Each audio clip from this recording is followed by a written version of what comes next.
the router. I thought I got I think I got one of the highest speeds on for optimal. But you know what I'm saying. All right, here we go. Good morning, good afternoon, good night. Welcome to another episode of Cigars and Whiskey, the podcast that discusses love, relationship, sex, and dating from a male's perspective. I'm your guy, Ron Cole, and I'm joined by my guys, White Star GB. We're shaking. We also have super producer Corey Cool in the building, Cool University. Up, down. And we got Holly in the building. It's your boy, so it's your boy. It's Holly. Shout out to everyone tuned in on YouTube, on Facebook. Please remember to share so we can get more people to tap into the conversation. We have a great show for you guys tonight. Tonight we are drinking Angel's Envy Kentucky Straight Bourbon, finished in port wine barrels. All right. This one here, 43.3 ABV, 86.6 proof, retailing at about $35 a bottle. Right. All right. You just got from it so far? You got anything from it so far? A little bit of caramel. I get some dry fruit. Yeah. So far. Dry fruit, maybe some raisins. Yeah. Little chocolate on the back end. Yeah. It's nice though. You know what I mean? Bourbons are traditionally sweet, but you get that wine kind of taste on the back end because of the wine cask. Yeah. It's cool so far. Yeah, so far so good. Yeah, right, we're working on it. We'll get back to it and let you guys know how it fares. All right. So Holly. What exactly do they make whiskey with? They make it with all that stuff? Chocolate and caramel and it's grain, mash, wheat, different corn a lot of the times. Oh, corn. I did hear that. Yeah. Yeah. I think bourbons a lot of the times sometimes they're done with corn.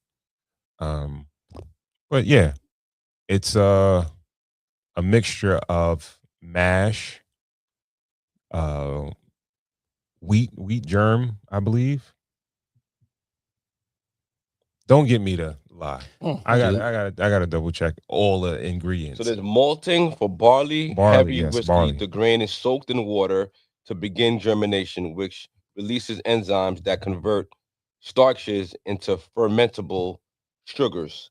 Then the mashing, the ground grain is mixed with hot water in a large vessel called the mash tun. This creates a sugary liquid known as wort. Then you start the fermentation. So then you go to distillation. Then you let it mature, which it goes into the barrels, and that sits for like a little while. So it's basically prison wine with that gets sits out for a little while, sits in the barrel for a little while. Do you think that they would allow like a tour at one of the brewing spots? They have one. That's well, we were all supposed to go. I went with Michelle. Okay. And Great Jones has one in Manhattan. Mm-hmm. We should take Cigars and Whiskey on a field trip. Yeah, bro. Field trip episode. Yes. Yeah, man. Their distillery is dope. They give you a tour. Especially if you go there around restaurant week, they have a lot of deals going on. At the time, they were doing the Basquiat merge, like had a collab. So they had a special tour with that, had a special room with his art and all that other good stuff because he did the labels. Well, they took some of his art and redesigned the label. But yeah, that was cool, man. They show you how the distillation process goes and the whole process of making the bourbon and all that. So it's dope. And they got a restaurant in there also on top of that. That's fun. Yeah. Fun fact is that proofing. Most whiskeys are diluted with water to bring it down to a drinkable strength. Yeah. So once it comes from the barrel, it's before they barrel it. Before they bottle it, a master distiller has to kind of like water it down.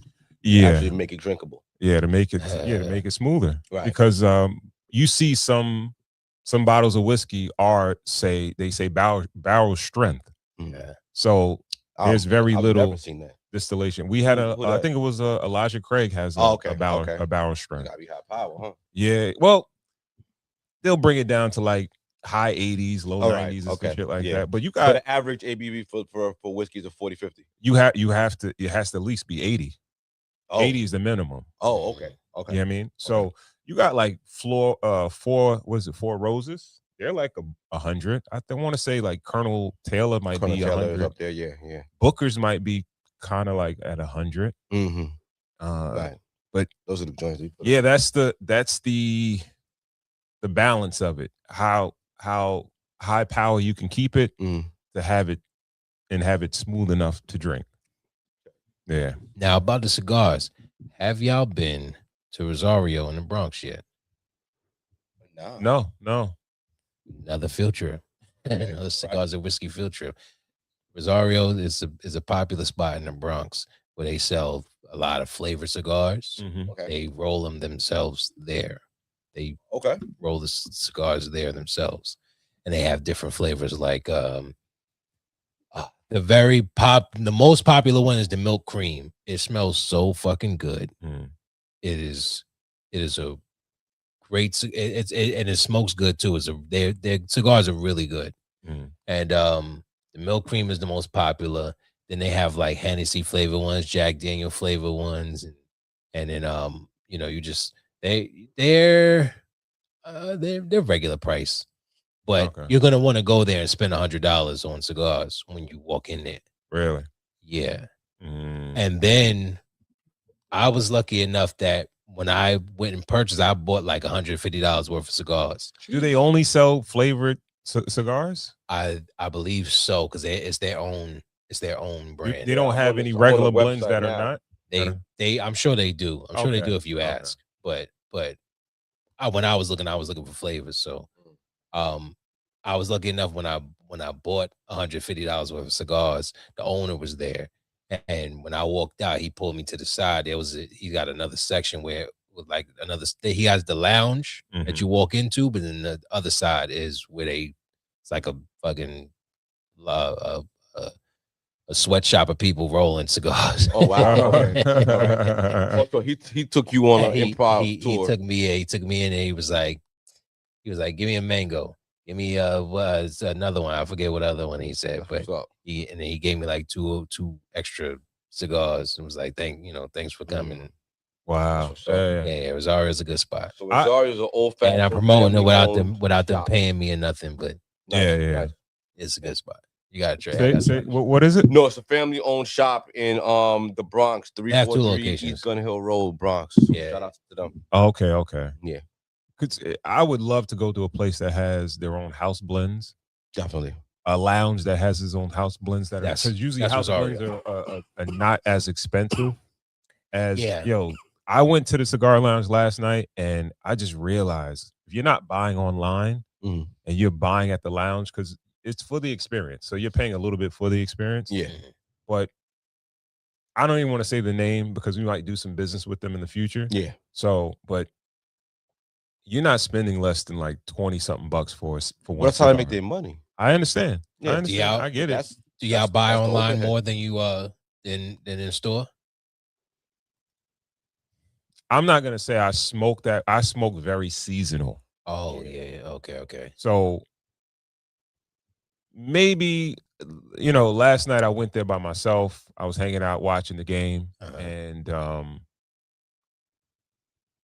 maybe I'll do that more in the future. Yeah. Even if I can't get everybody to come out, I'll just go by the where I work. Yeah, they got a big cigar culture where I work.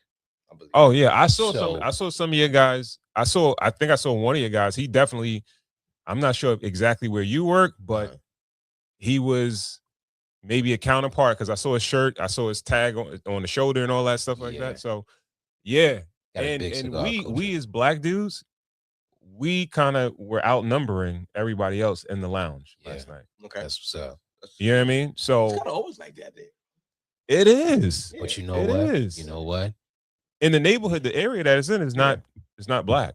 I think right now we need a black-owned cigar lounge, and something that could. I feel like I always thought if I ran a cigar lounge, I would try to make it more of like a modern type of feel because cigar smoking is definitely aged. Like you're not smoking cigars at 16. You smoking Black and Milds and shit like that. So, and I'm not saying bring 16-year-olds in to smoke, but I'm just saying I always thought running a Black owned cigar lounge would be so important to our communities that still smoke cigars, because you can, you vibe out to your own shit. Yeah. You with your own people. It's not, you're not gonna be listening to fucking Guns N' Roses. You're gonna be watching basketball and fucking Jeezy might be bumping. In the cigar lounge. So we need that type of feel. Yeah. Yeah. Very true. Very true. Especially for niggas our age. Brainstorm on it all the time. Like we talk about a lot. We talk about it a lot. We're gonna make it come to fruition. Yeah. We actually talk about it a lot. Yeah. It gets really about making it sustainable and then making it make money. Yeah. Which is kind of like, what it takes to, get things like that off of the ground. And you know what the thing is, I came to I'm not gonna call it like a coming to Jesus type of moment, where I'm okay with patience with things happening, but also it takes time to kind of curate a group of people. Yeah. Like I never heard you say that. So now I know with that statement that you're sort of in alignment with that idea. So if we say, yo, Holly, we thinking about moving forward with this, yo, you want to be involved. And a lot of the times, I'm not gonna go too deep into race, but we love to compete more than we like to collaborate. Right. Because it's like, if I collaborate and I put money in your pocket, then I can't beat you. Yeah. You know what I mean? So we can't get money together because we're moving at the same pace, but I want to be ahead of you. But it's like, I'm gonna do this shit by myself. Niggas love winning by themselves and losing with other people. Yeah. We love that. So could cigar smokers and weed smokers ever coexist? I thought about that. If you're not, sometimes my cigar smokers, crowd is some weed smokers. Some cats are snobby when it comes. Some cigar smokers are snobby. Yeah, I think you would have to separate the two. Yeah, you can't have the two smokes together. You got to segregate them. Yeah, you know what I mean? Because it'll turn it'll turn the cigar smokers off. I don't know if it'll turn the weed smokers off too. I don't know if I should wait until we go, like off the record, but a cigar vape lounge might actually be cool. Not and maybe even hookah, like add hookah in the mix. I don't know. It's the smell. The thing is that the cigar lounge, you have to commit to your clothes smelling like that. Oh, absolutely. Oh, so it's a tough sell to the hookah crowd. But the hookah crowd is a little bit more the party crowd. And it's like, all right, now I gotta come out smelling like a chimney, and these clothes are ruined. I mean, then you make sides. Yeah. You gotta, if you get a do people have cigar clothes? You getting this? Smoking jacket. Yeah. I'm okay. Yeah. I would have a hanger of smoking jackets. Right. You put on the one that's your size and fucking take them shits to the cleaners every week. Excellent. That's a nice idea. Yeah. That is a nice you know why? We might have to get off. We might have to wait till we end. We might have to wait. No more talking. Like, as much as I love the vibe of smoking a cigar, I came home last night and I threw everything in the washing machine. So yeah. You know what I mean? So my coat. Yeah, my coat 20 degrees below. Yeah, bro. I leave my coat in the car. I don't care what it is. I should have. I had to wash my coat and everything. And you really do have to commit to smoking a cigar. Definitely, like as far as your clothes, out of season, and your breath for a couple days. In season, you don't have to worry about in season because you're outside. In season, you're outside. It's a lot more forgivable outside. A little bit, but you're still gonna get that that blowback pause. Right. You know what I mean? But things in the future we'll do, and we say them out loud so they can come to fruition. So how was your week, man? It was cool, man. I've been I've been going through some things since I turned 40. And the two When you turn days 40? last October. Okay. Yes. All right. I'm a Scorpio, everybody. Hey. Hide your kids, hide your wife. I don't know why everybody's so scared of Scorpios. Every time I speak to women, they're like, "You're a Scorpio," and they be like, "Yeah." That mean I'm everybody's type. But the top two things that I realized when I'm 40, and it's bothering me. It's bothering me to the utmost. It's really grinding my gears. One, I can't run for shit. Yes. I can't run anymore. I tried running and it fucking hurt.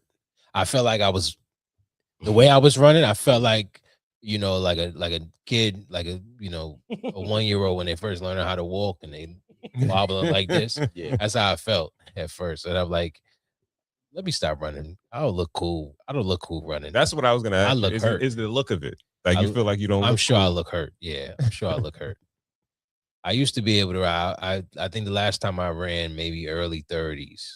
Maybe early 30s. So you took 10 years off. Maybe late 20s. Like maybe late 20s. Nah, more like late 20s. I don't think I ran in my 30s at all. Okay. And your muscle memory's off for a little bit, right? Definitely. Well, I mean, I was never really a runner. I played baseball, so I did some kind of running. Okay. But I after that, once I picked up weed and drinking, I haven't really. The last time I kind of ran was in Roosevelt Field Mall. I was in the Roosevelt Field Mall with my brother, and niggas started running because I guess they made it seem like somebody was shooting in the mall, but it was a fight in a food court, and people just started running. So we saw the floods of people running from the top deck. We were on the first floor, so top deck running. Everybody it's like a sea of people start running our way. So I just turned around and just booked it. But I can't even say I was really running then either. I was kind of more like scattering, but that was probably the last time. So running is one. Running, I need to be able to run again. Two is, and it's the thing that's been pissing me off the most, is that I started getting this weird lisp when I say my S's, but not like the Cool G rap, the borderline gay one. The old man with the old white man with the big mustache, and he kind of whistles when he fucking says S's. Yeah. I'm like, quick old nigga. Slippery Sally, silly slut. And I'm like, yo, why the fuck am I doing that? That shit is killing me right now. I feel like it's aging me. But nah, bro, you gotta, with a running, I think sprinting is the closest thing that gets your cardio up next to fucking. Cause there's nothing to simulate like sex, like exertion, like sprinting. Yeah. You know what I mean? So I think running is very important to get your I guess I don't get your cardio. I just think you gotta get your stride by walking. Yeah. A slow pace walk, then a faster pace, then a speed walking, then the jogging, then the running. Because I think it's more mental, where you probably feel like I look crazy running. Yeah. No, it's physically it's definitely tiring. It's definitely of course it's gonna be tiring. Yeah. Tiring it's practice. Yeah. So you run a treadmill, or you do like you have a course that you like? No, sometimes I just be running just to run, but I tried it outside, like outdoors. I tried it on the treadmill. Yeah. Oh, treadmill. Yeah, just go up and down. I'm trying to run with my daughter or something. Run with my dog. I can't. I get like 5 feet up, and I'm like, okay, no. This hurt. My ankle almost rolled. We support you in your journey, my boy. Yeah, man. How was your week, man? My week was great, man. My week is great. Weather break and everything looking great. Went to go see the Michael movie. Big movie. Was it all? It was cracked up there. It was. Yeah, man. I almost didn't see it because of the Rotten Tomatoes review. It was like a 20-minute time where I was like, yo, you know what? The critics are like bashing it. Everybody's saying it's not good. Maybe I won't see it. And I was like, yo, my daughter and I were really looking forward to see it. Picked up on Sunday and was like, yo, let's go see it. Loved it. Yo, isn't it crazy how Michael Jackson is so famous that the kids Oh yeah, still know him. Like well, she knows our him. kids know him. She knows the Jacksons from the Christmas album, so because that's our main But Christmas album. And then okay. she knows Michael from like me. Like I'm on Michael Jackson's head. Yeah. So she know like anytime it's an occasion, Mike is on. Mm-hmm. All right. Wait. I don't want to stray too far from that, but Michael or Prince? Mike easy. Yeah, no other. Yeah, I couldn't do no price. I honestly think I'm glad you brought that up. Yeah. I think most of the Michael Jackson movie hate was coming from Prince fans. Really? Yeah. Jehovah's I kind of really think that Prince I think fans aren't they both Jehovah's Witnesses? Yeah. Oh yeah. I know he was. I know Michael was. I know Michael grew up with Jehovah's Witness. I don't know if he kept that going, but Prince definitely kept it going. Yeah, for sure. Yeah. Movie was great. Cool. You saw it too, right? I did. I did. Kind of spanned from the Jackson 5 and it ended at Bad, right? About 88. Yes. Yeah. And there will be a part 2. Certain parts I kind of really, really wish they had in there. My daughter and I, one of our favorite movies is The Wiz. I really wish The Wiz was in it. Diana Ross was definitely missing from it with the whole Studio 54. That time that he spent in Manhattan, coming of age, was definitely missing. We Are the World was kind of missing. We Are the World was 86. Right. That was kind of missing. And because We Are the World was his sort of like his introduction. No, he was already fucking with was he fucking with? Wasn't that Quincy Jones? Oh yeah, Didn't he produce We Are the World? Yeah, but he was rocking with Quincy. Quincy before that. Yeah, from Off the Wall. Off the Wall was with Quincy. Off the Wall. His first 3 albums were with Quincy. So even that relationship, Quincy wasn't in the movie a lot. I heard that. Yeah. Yeah, he kind of like was it was a very abridged version of Quincy Jones. For real. Those are my main gripe. And it got a little cheesy. Maybe too many scenes with Bubbles. Too many with the monkey. The monkey. Yeah. Okay. Yeah. Too many scenes in the hospital with the kids. But I kind of saw where they were the movie was made with love, where some of the major implications, some of the Wacko Jackson kind of Wacko Jacko kind of things, they kind of gave groundwork for it. Because in the early scene in the Jackson 5, when he was with the Jacksons, his father was going to give him a beating, and prior to that, he said, "Go get a belt, Big Nose." So that kind of like foreshadowed his kind of like problems with his facial and like that. Okay. And then they kind of kept saying that he was special. He's not like other kids. He's not like other people, implying like he didn't have a traditional childhood. And then they showed him spending a lot of time in like children's hospitals, and kind of like showing that he was like stuck in the childish kind of like state, while his brothers were like kind of growing up, kind of foreshadowing him hanging out with children and the sleepovers later. You could kind of see the foreshadow. He was hanging out at children's hospitals. Like sick. Like he wasn't there. Well, he was there when he got burnt by the Pepsi incident.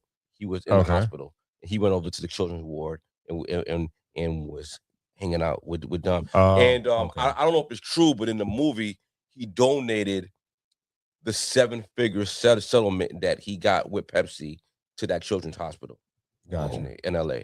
So the movie was definitely made with love. My major takeaway was Joe Jackson was kind of right.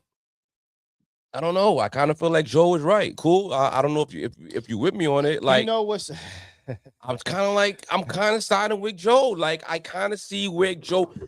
The movie was made with love. Why you say that? Okay.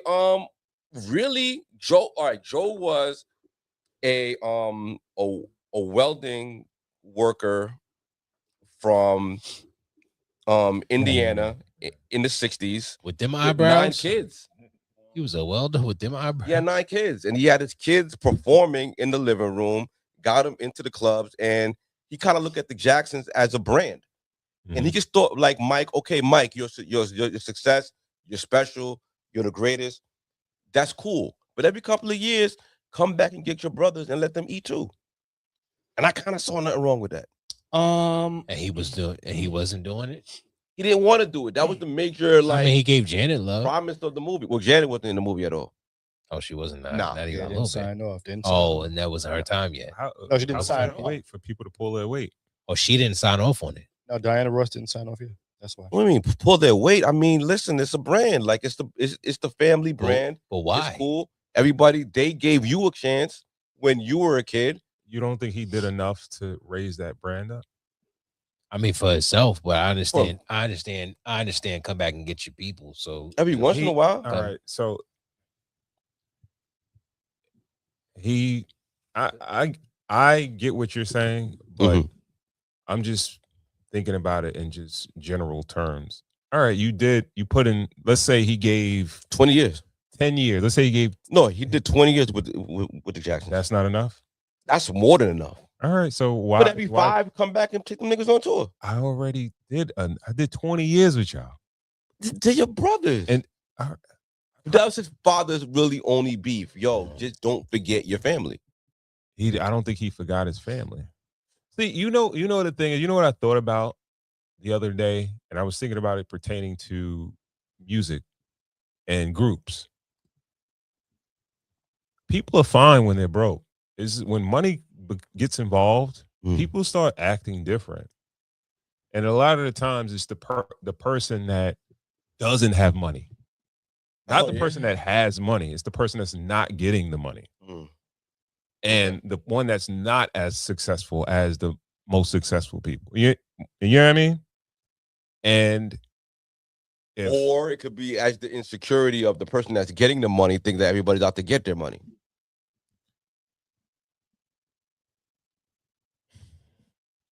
A lot of the times, the person that's getting the money wants to do their own thing. Yeah, because they're getting the money. Or wouldn't you? That you want to I don't think it's about the money. I think it's I want to do what I want to do. I don't want to be tied to this. I don't want to share the money. It's point blank, period. I want this whole check. I don't want to split this check. Like, it's not that complicated. I don't know if it's. We saw it happen with Facebook. We talk about you always. Everything. You're always. No, I don't believe that because you're always sharing. You're always sharing because you always have to deal with other people. It's like, all right, but I'm going to deal with people that bring value to me. Well, that's the thing. I thought one thing was weird about it is that he was so ready to run off and go solo, but he was still living at the house. That's another major part of it. He was still living at the crib. No, that's how you know. That's how you know it has nothing to do with money. It's probably all to do with creativity. It was probably creativity, you know, maybe. No, they were protecting him. Like Joe said it. Like, yo, you live in this house, we protect you. You know what I mean? That's like a pimp telling it's not because it all went down. All your money. It all went downhill once he moved out. When he moved out, it's going to be in part 2, and that's when all the allegations start. They had Mike under their roof, and Mike was fine under there. He had his animals. He had his space. He had a space to create. He could come and go. He had his driver. He had his security. Outside the compound, there were people. There were all his fans. If Mike would have stayed at home, all this Wacko Jackal shit would have never happened. Yeah. So you want me to believe that him living there and everybody else is living there? Yeah. None of my brothers hating on me because I'm the illest nigga on the planet. Yeah, but I'm the one that's the problem. I got how many? 5 other niggas, brothers, sisters, and all that, and nobody. And I'm the biggest thing on the planet, and nobody got no hate for me. So they all love me like my fans do.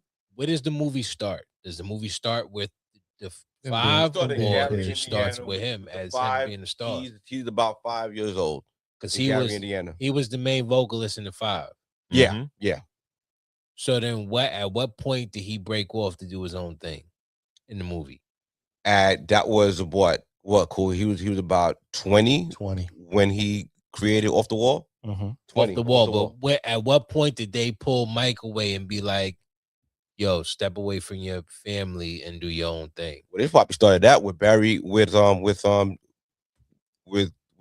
dude from Motown, right? What, Barry Gordy? Yeah, Barry Gordy pulled him to the side. Well, like he was also I think he did some solo joints while he was on Motown Yeah. with the Jacksons. Yeah, Ben. Okay. Yeah. So they already knew he was geared Yeah, up. he to was- They get knew he some was. solo. They knew he was They the star. they separated him from the jump. As soon as he got in the studio, they were like, get him to the get him. Yeah. See yeah, yeah. now here's the thing with Michael Jackson, with the Jacksons brand still be as fire if Michael Jackson would have stayed put and just did family probably family not. business. No one said stay No, put. think about it though.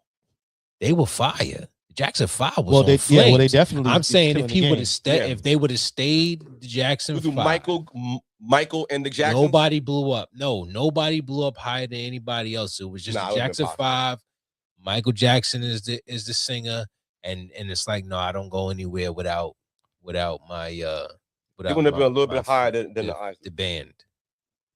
He wouldn't have been able to do all that. What he needed to do with, No. with the So cats he, behind him. so the, He Ja- need- he the needed Jackson that brand stage to needed to himself. pop with him going solo. So then Yeah. it's like, then what's the point in coming back and bringing everybody else? Like, we're not going to go on the Jackson 5 tour because now we all played out because people just want to see me. Let them So boys then eat, y'all man. niggas just gonna get tight when we go on shows and people are still fainting because it's me and they're not fainting for Tito. Right. And Or that's what Jermaine. happens. A lot of the times people need to be realistic about what's really happening in front of them. And then at that point, especially as them being older dudes, you know this dude is he's creating his own wave. Figure out your next spot, right? If you could help him, if you produce or you write records, Mike, I got a record for you or something. Find your next wave. Don't just be like, yo, you gonna tour with us? You gonna do the next tour? You gonna tour? You gonna help us? I guess at the same time, though, if you think about it this way, Michael Jackson could possibly be the most famous person who ever existed. I would think he is the most famous person to ever. Yeah. exist. I don't even know if it's debatable at this point. Yeah. But After Jesus Christ. Yeah, right. well, yeah. But the difference with Michael and Jesus is that we have evidence, we have visual evidence that Michael actually existed. Mm-hmm. Because of that lack of evidence on the Jesus part, Mm-hmm. it's easy for people to not believe him. Mm-hmm. Not believe he even existed. Yeah. We could say the same thing with fucking Leonardo da Vinci. Mm-hmm. We ain't see the nigga when he was walking around here. Mm-hmm. Cool. You saw the movie? Any thoughts? Well, I think it moved a little fast, but I guess that's Yeah. I come from the American Dream days where they played out. Yeah, it was a series. Yeah, every single moment. I think it definitely shows the power, that he had and possessed, and hopefully part 2 gets into, because this is the thing, right? They can't go into the allegations and stuff like that without really showing how he was like being tracked and investigated, and there's a lot of things, backhanded things that were happening, you know what I mean? So it's kind of like, if you're going to tell the truth, you got to tell the whole truth, per se. So hopefully within the next movie, but it might just be more, just for the fans. Maybe it's just to keep the music going and things like that. Maybe it's not even about getting that deep. It's just, Maybe what I mean? the first one is to kind of give you that vibe, to reignite the music again. And then the second one is like, we're going to hit you with body blows, headshots, and everything. It's because even Joe Jackson was really approached with, like, I'm not gonna say kid gloves, because there was a scene where he definitely beat Michael. He just spanked him. But don't you remember, like, towards the end, Catherine kind of implied that she was like, "You're not gonna beat anybody in this house anymore," and it was like, it implies that he was whooping ass through the whole house. You know what I mean, including her. That's always been the sentiment. You know what I'm saying? Yeah. So he gave like, whoopings, but they never showed it. No, he was beating her too. Like that's what it was implied, but never said. You know what I mean? So he was like implied to be a well, back then you could slap a woman in the face. Oh, okay. Man. The good old days. Well, that's all on Michael Jackson. Nah, but I thoroughly enjoyed the movie, and that was my review. Yo, there is a on Prime Video. There's a show, like a Lifetime show on about Michael Jackson, but it's a story from the point of view of his bodyguards after the kid stuff. After he was found not guilty or whatever, he beat the case. I forget the nigga's name, but there's a nigga in there that we all know. We've seen him in different shit before. But the guy that they have playing Michael Jackson, no lie. The guy that they have playing Michael Jackson in this Lifetime show, in this Lifetime series, or it's a movie, Lifetime movie, is a fucking Asian dude with a heavy Asian accent. Facts. With an accent. The nigga is like, I don't want to get racist, but he pork fried rice. Nigga basically, he said everything but pork fried rice. I was like, yo, what the it's an Asian dude. I have to show you. I'll show y'all. Yeah, please. Okay. Let me show you what shit over. Yeah. Cool. How was your week, man? Oh boy, I had an eventful week. Mm. A little earlier. Once again, saw the movie. Went to go see a buddy of mine perform out in Brooklyn, which was really good to kind of get back out there. I hate to say this, but in the smaller kind of circles. You know what I'm saying? Nice. It was in an art gallery. In Hollywood. Huh? No. I mean, yeah. Hollywood, nigga. Yeah. But once again, it was really fun to kind of see that vibe. It was in an art gallery. It was, really fun. Great interview with an artist from out here on the island, Jay So just did that. cooluniversity.com. Please check that out. I'm gonna go check out my man Sean Poe tomorrow, man. You know what I mean? I'm gonna go see Sean Poe. Hopefully some of the magic is still there. Where's he at? He's gonna be at the King's Theater. Oh, okay. In Brooklyn tomorrow. So I'm gonna go. I got myself a nice little seat. So we're gonna go see Sean Poe tomorrow. Hopefully he shows up. What we say? From state to state. Yes. Mm-hmm. You know what I mean? This is probably my 8th or 9th show I've actually went to by myself. And that, like bigger shows. Mm. Yeah. Going Dolly is actually, it's fun. Really fun to me. Kind of move in when you want, you get a great seat. If nobody gave you the seats, you get a great seat.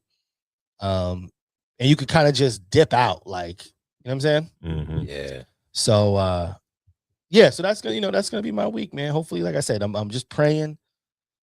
Sean doesn't show up with a sweater vest on. Yeah, you gotta keep the sweater vest off. Yeah, and the rock boards. Yeah, cut that fro off or something. You know what I mean? If I just need Sean to show up tomorrow. Sean needs to grow some facial hair. He needs to get it. Yeah, that's the thing. Yeah, he said that. The goatee is gone. I don't know what happened. It could be gray. He's a politician now. Politicians can't have no. Yeah, well, he looked like a fucking. He looked like a college professor right now. The nigga need to stop this shit. Yeah, not on the stage in Brooklyn. Not in Brooklyn. No. But is he a grifter? Is he a grifter? Like, is it like fake? Is he like? It seems like that. Like, I don't think so. Well, no. Which part of it seems fake? Well, I do. Well, he's a gangster rapper. Well, from he's Brooklyn, a politician. Right? I think so that part definitely a little fake. He's a politician. He went to jail. Then he came out as a Hasidic Jew, like a Hasidic Jew. Yeah, I remember that. Yeah. Then he came. I think he did come back to music after that, right? He was gonna do some music. Yeah, he did. He went back. No, he did. He did some music as a Jew. He did. He was still a He was Jew, like- or did he Yeah, yeah. switch? He was Jew. He was Jew already. He was still Jew. He was still with the Yeah. curls and all that shit. Yeah. And then he That's when he started back. he He was became on a It politician. was still mixed. So he he was was on the Jew mixtape in and shit. Belize? I think so. Yeah, Okay. I think he was back. So in Belize. He had got okay, deported. I would like Yeah, he I was would still like in to Belize. comment on that. Yeah.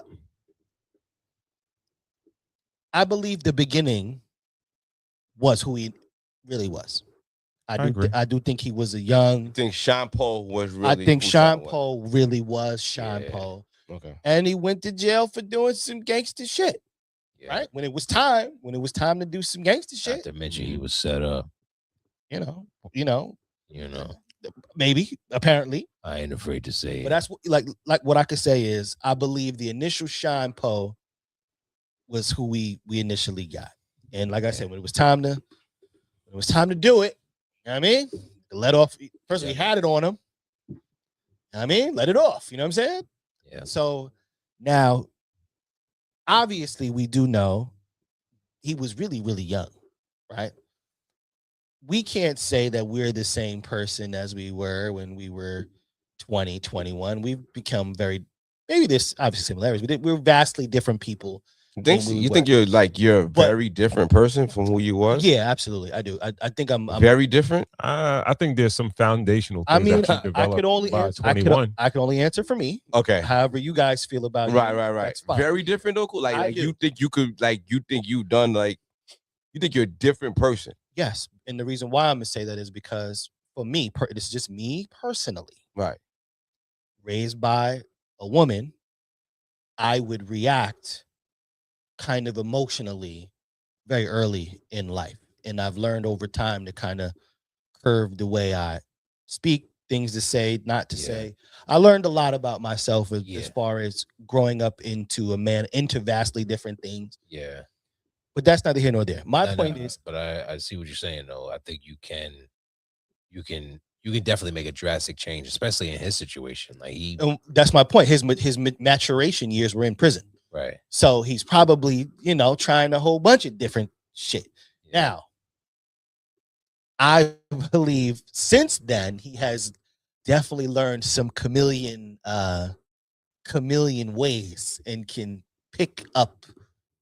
It might be WWF kind of to a degree, but listen, all I can say is the Sean Poe that I went out and bought, the album I bought, I'm excited to go hopefully see. You rubbing on the mic. Show the hands. They're knocking on the table. Oh, yeah. You be telling us. Oh, I'm doing what he doing. Passionate, man. I'm just excited tomorrow. Hopefully, I can hear those records live. Is he gonna curse? I think he changed the words around. I think he changed some of the words. Sucks. I'm okay with that. I'm okay with that. I'm 40. I don't really, I can get rid of a few fucks and niggas. I can go without it. Yeah, so that's me. CoolUniversity.com. Please check out the interview. Big cool. Jay Sos. Yeah, big shout out to our sponsor of the show tonight, Moods by Michelle Rose. If you are into any of the smell goods, candles, and things like that, aromatherapy, we have aromatherapy. We have a cigars and whiskey candle.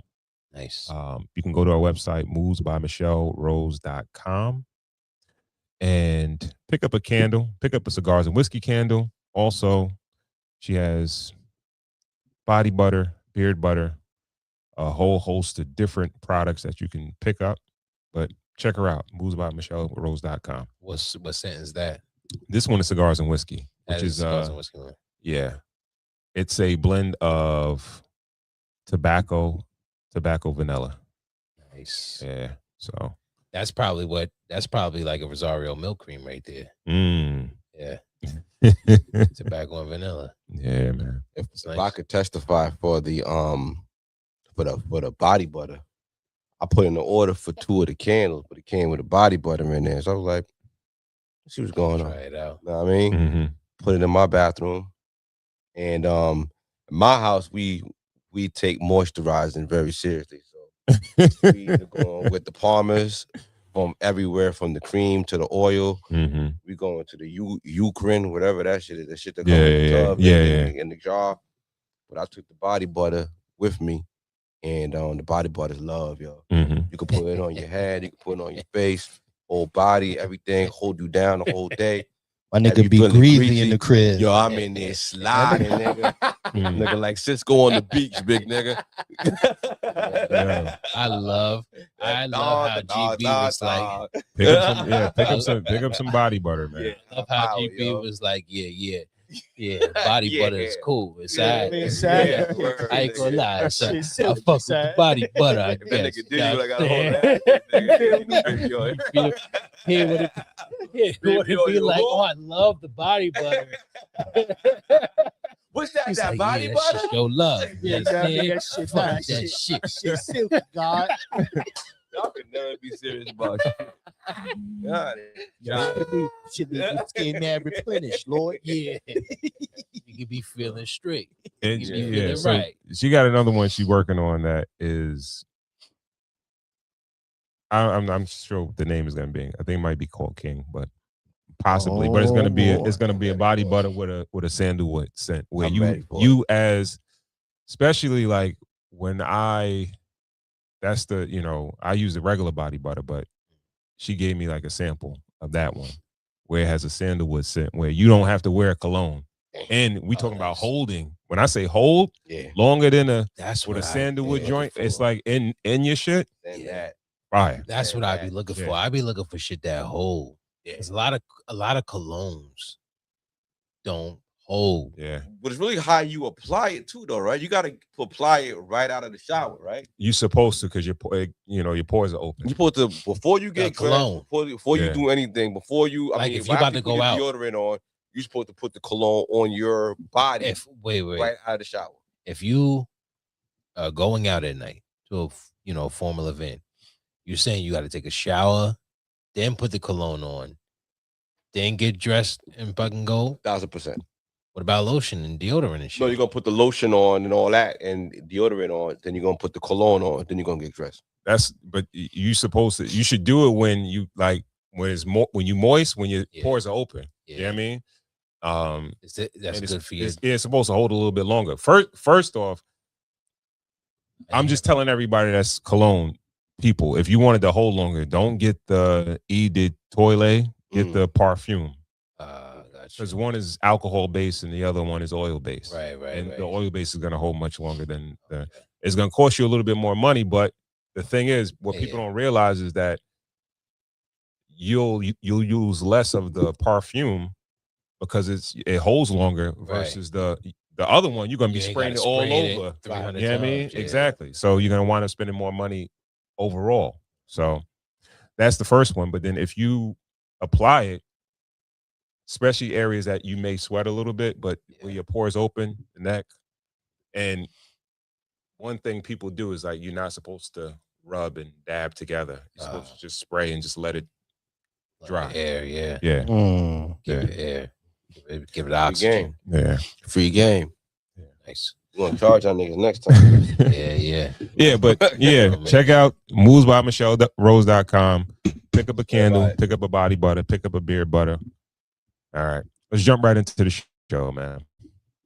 All right, where we gonna start? Let's start with David. Start with that free guy. Okay, let's start with David. Okay.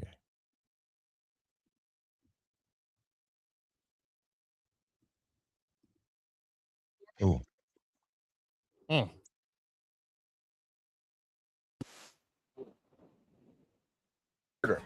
Prosecutors revealing those chilling allegations in a new court filing today. Tonight at 11, child sex abuse, chainsaws, and murder. The grisly new allegations and gruesome details in the killing of a 14-year-old girl and the pop star in jail for her murder. Prosecutors revealing those chilling allegations in a new court filing today. Eyewitness News reporter Liz Nagy following the story tonight. Liz. Mark, the details alleged by prosecutors are frankly disgusting. In this preliminary 8-page brief signed by LA District Attorney Nathan Hochman, prosecutors paint a picture of a rising pop star who they say lured a young girl and then eliminated her when she threatened to expose their relationship and derail his fame. Featured I don't know if I want to play his music. You might get you might copyright strike or something like that. Yeah. But And plus, do you want to give it? Sound like a nigga who music you want to be playing? Do you want to give a brief breakdown of it? Okay, let's keep going with it. Yeah. Okay. I mean, you can fast forward the music part. Prosecutor similar to this production. Featured covered in blood and dragging a body in one of his many music videos, prosecutors described the pop singer David carrying out a real-life scene grossly similar to this production. In court for the second time today, attorneys for the singer, whose real name is David Burke, fought to seal the brief that prosecutors believe lays out a specific timeline and evidence of 14-year-old Celeste Rivas Hernandez's murder. Prosecutors allege Rivas Hernandez and Burke first met when she was just 11 years old, and they have explicit sexual photos of the two. The brief also claims Burke stabbed Celeste several times and watched her bleed to death. In the days after prosecutors claimed... So, yeah, it details that he first made contact with her when she was 11. The parents found out, took her phone away. Then he was actually paying people in her school to get phones delivered to her so that she would have contact with him, you know, outside of the parents' reach and all that. So I kind of wanted to speak to y'all about, we all have daughters, you know, close to somewhat that age. What do we do? How do we keep our daughters safe? Like, is there any tips to, like, you know, not have our daughters end up running away with an older man at 14 years old? And, you know, it's kind of like. And I'm not making, we don't have context per se about like her family. You know what I mean? The first thing I'm thinking about is, what is going on in the household? What's the dynamic of the household? Yeah. You know what I mean? Well, I've always heard that predators rely on kids that are kind of wayward, you know, kind of from big families, a little poorer, and people aren't really paying too much of attention to it. Yeah. So I kind of hear that kind of aspect of it a lot. So I don't know if she came from that situation, but let's just say that she didn't. Let's just say that she came from a household with a mother and father, and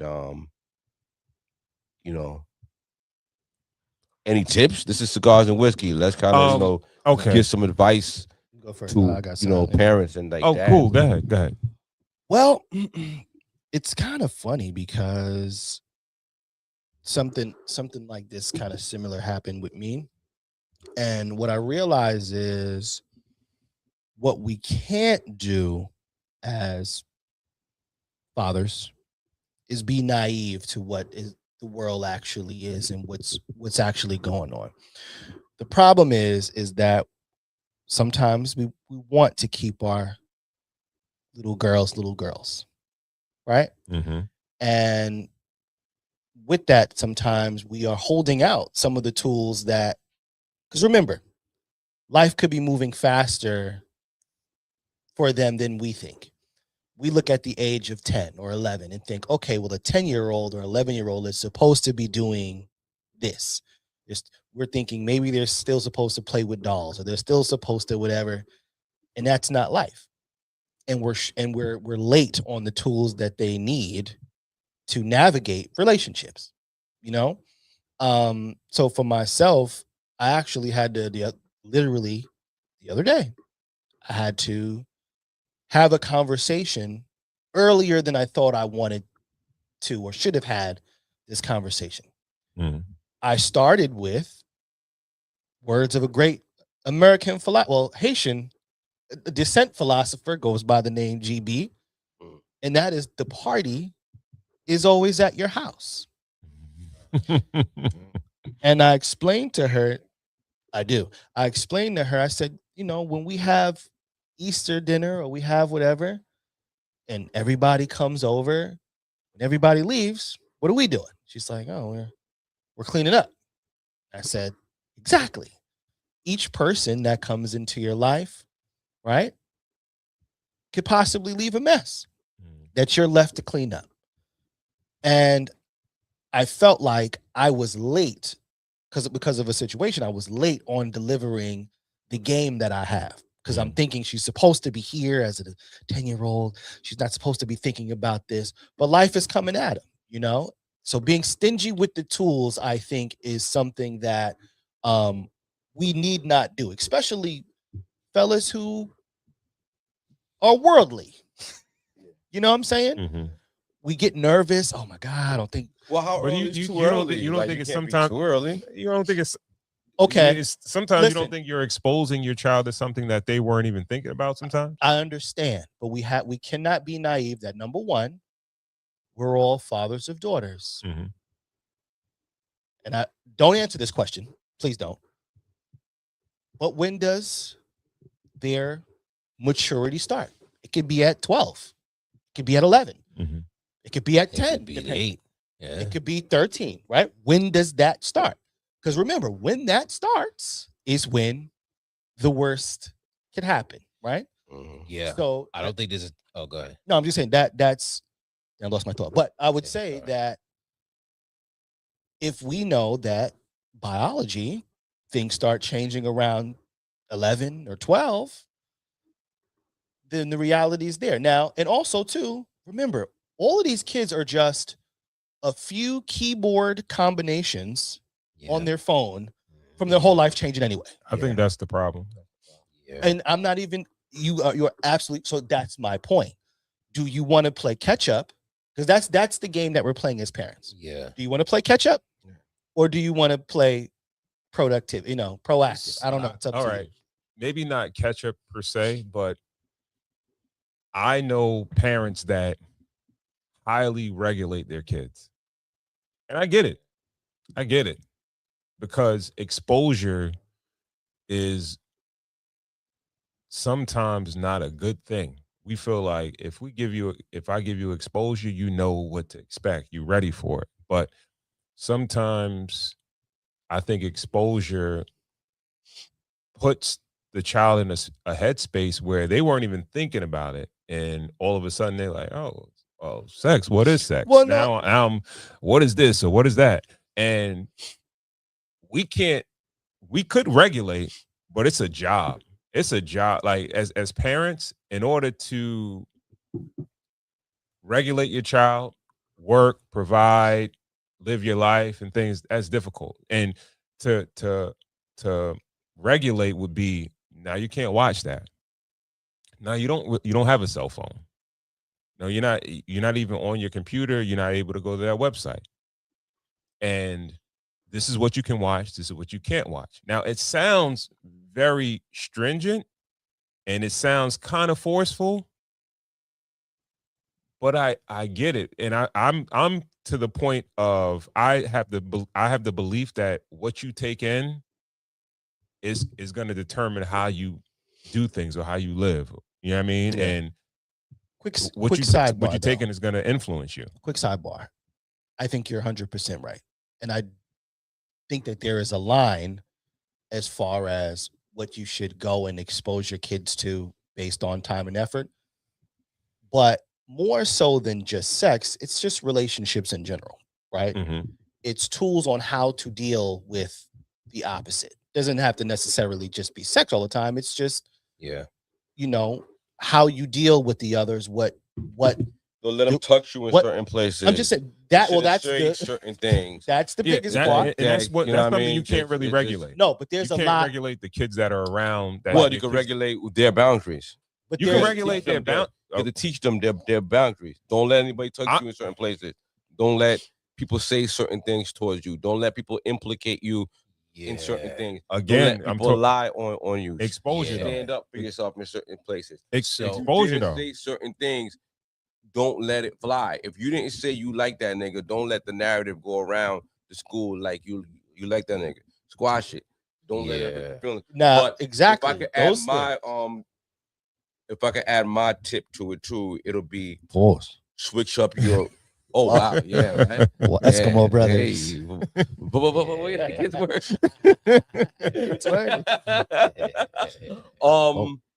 Switch up your routine. Dance school. We kind of see them off on the bus and they're off. Pick them up from school every once in a while. Switch up the routine. Show up. Let them know, like, yo, listen. Nothing better than showing up. This nigga's unpredictable.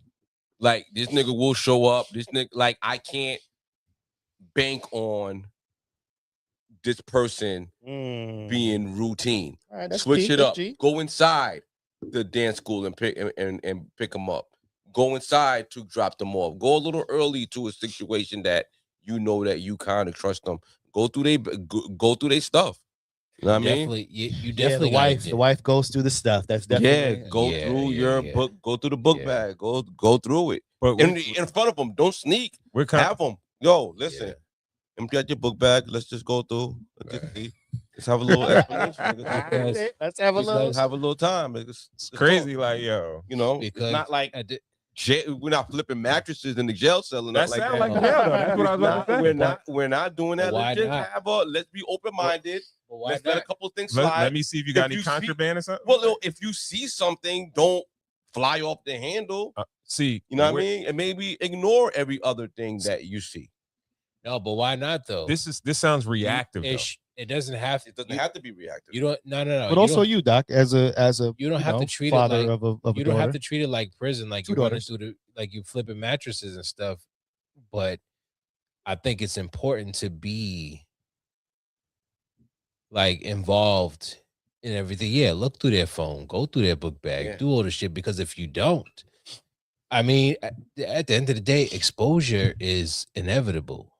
Yeah, you're gonna see some shit. Your kids are gonna see some shit regardless at any point. Let me ask you a question. You cannot control what they get exposed to unless you homeschool them.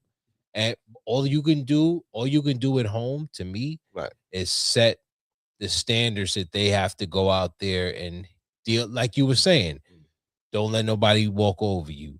Don't let somebody don't make it seem like you like somebody if you don't really like them. So it's going all over, going all over.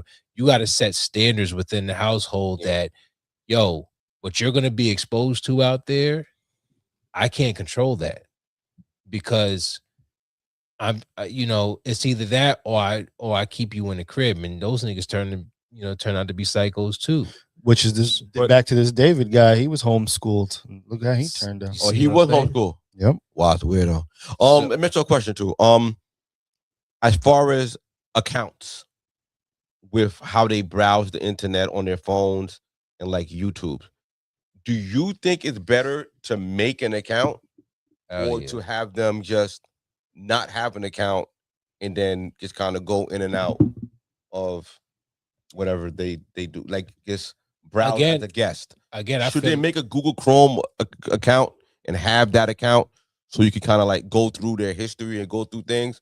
Or does that, I don't know. I kind of weigh the pros and cons of it, and I haven't really come up with it. I'm kind of leaning towards having to make an account. When I hear you say that, why don't you just tell them don't be on the platform? They're gonna be on what? No, it's okay saying. To be exposure on YouTube. is inevitable. I'm fine with my daughter being on YouTube. It's going to happen. She have a YouTube account.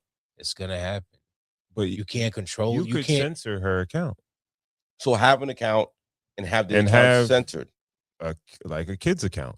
Where they don't get certain content, won't come their way. Right. Listen, I know what I do. I tell my daughter, because she fucks with Roblox. I can't tell her to stop fucking with Roblox that she can't be on it because you could, but you don't want to. Well, I guess it depends on, which is the point I was trying to make earlier. It depends on how strict you want to be when it comes to your kid, but exposure is inevitable. They're gonna be exposed to whatever you're trying to keep them away from. But at the end of the day, you got to set certain standards. So it's like, all right, if I'm gonna set the standards to what my kids are gonna be exposed to, it's going to be, all right, you want to be on YouTube? It's my account, you on it. Okay. Yeah. But like a family account, even almost, right? Almost like a family. Even if you want to do family, my account. I don't want her on my, because My account's a little wild. Yeah. So I don't want her on my granted. account. Per se, No, but you know, with Google, you can make 1,000 emails. So you just have an email that's yours that you control. So the only thing you can, again, the only thing you could really do is set the standards so that again, I'm saying they're not fucking with, they're not 14 years old fucking with 20-something-year-old niggas. Yeah. Because they know that that's wrong. So yeah, it does come down to a family situation where it's like, well, what was the family exposing this girl to that she thought that she could run off with this homeschool ass loser ass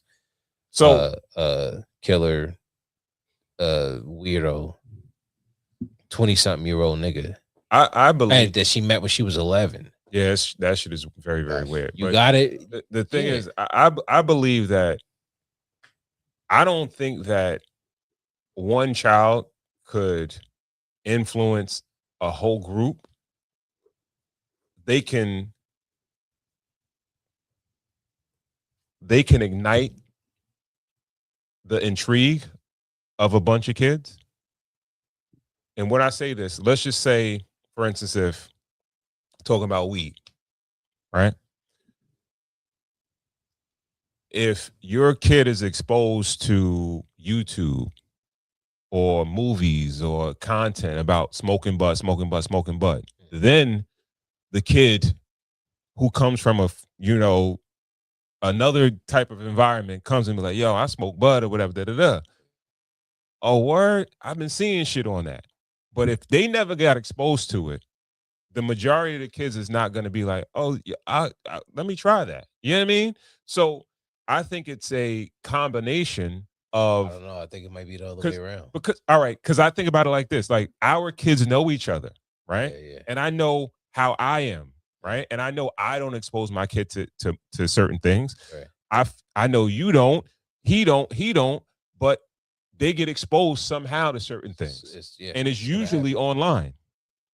Because as you honestly, but no, it's not really, just honestly, it's not really online. Honestly, it's school. Yeah, that's what I'm saying. I think it's dealing. That's what I'm trying. What I'm trying to say is, I feel like when they go to school. No. Yeah, because I think it's. And I'm only saying that from my. Remember when you put your kid out there, they're dealing. Wait, hold on. Give me 1 second. So you telling me a kid in school just comes up with some shit by himself? No, some bad shit. No, he's learning it from somewhere. Yeah, but he's learning. Usually remember.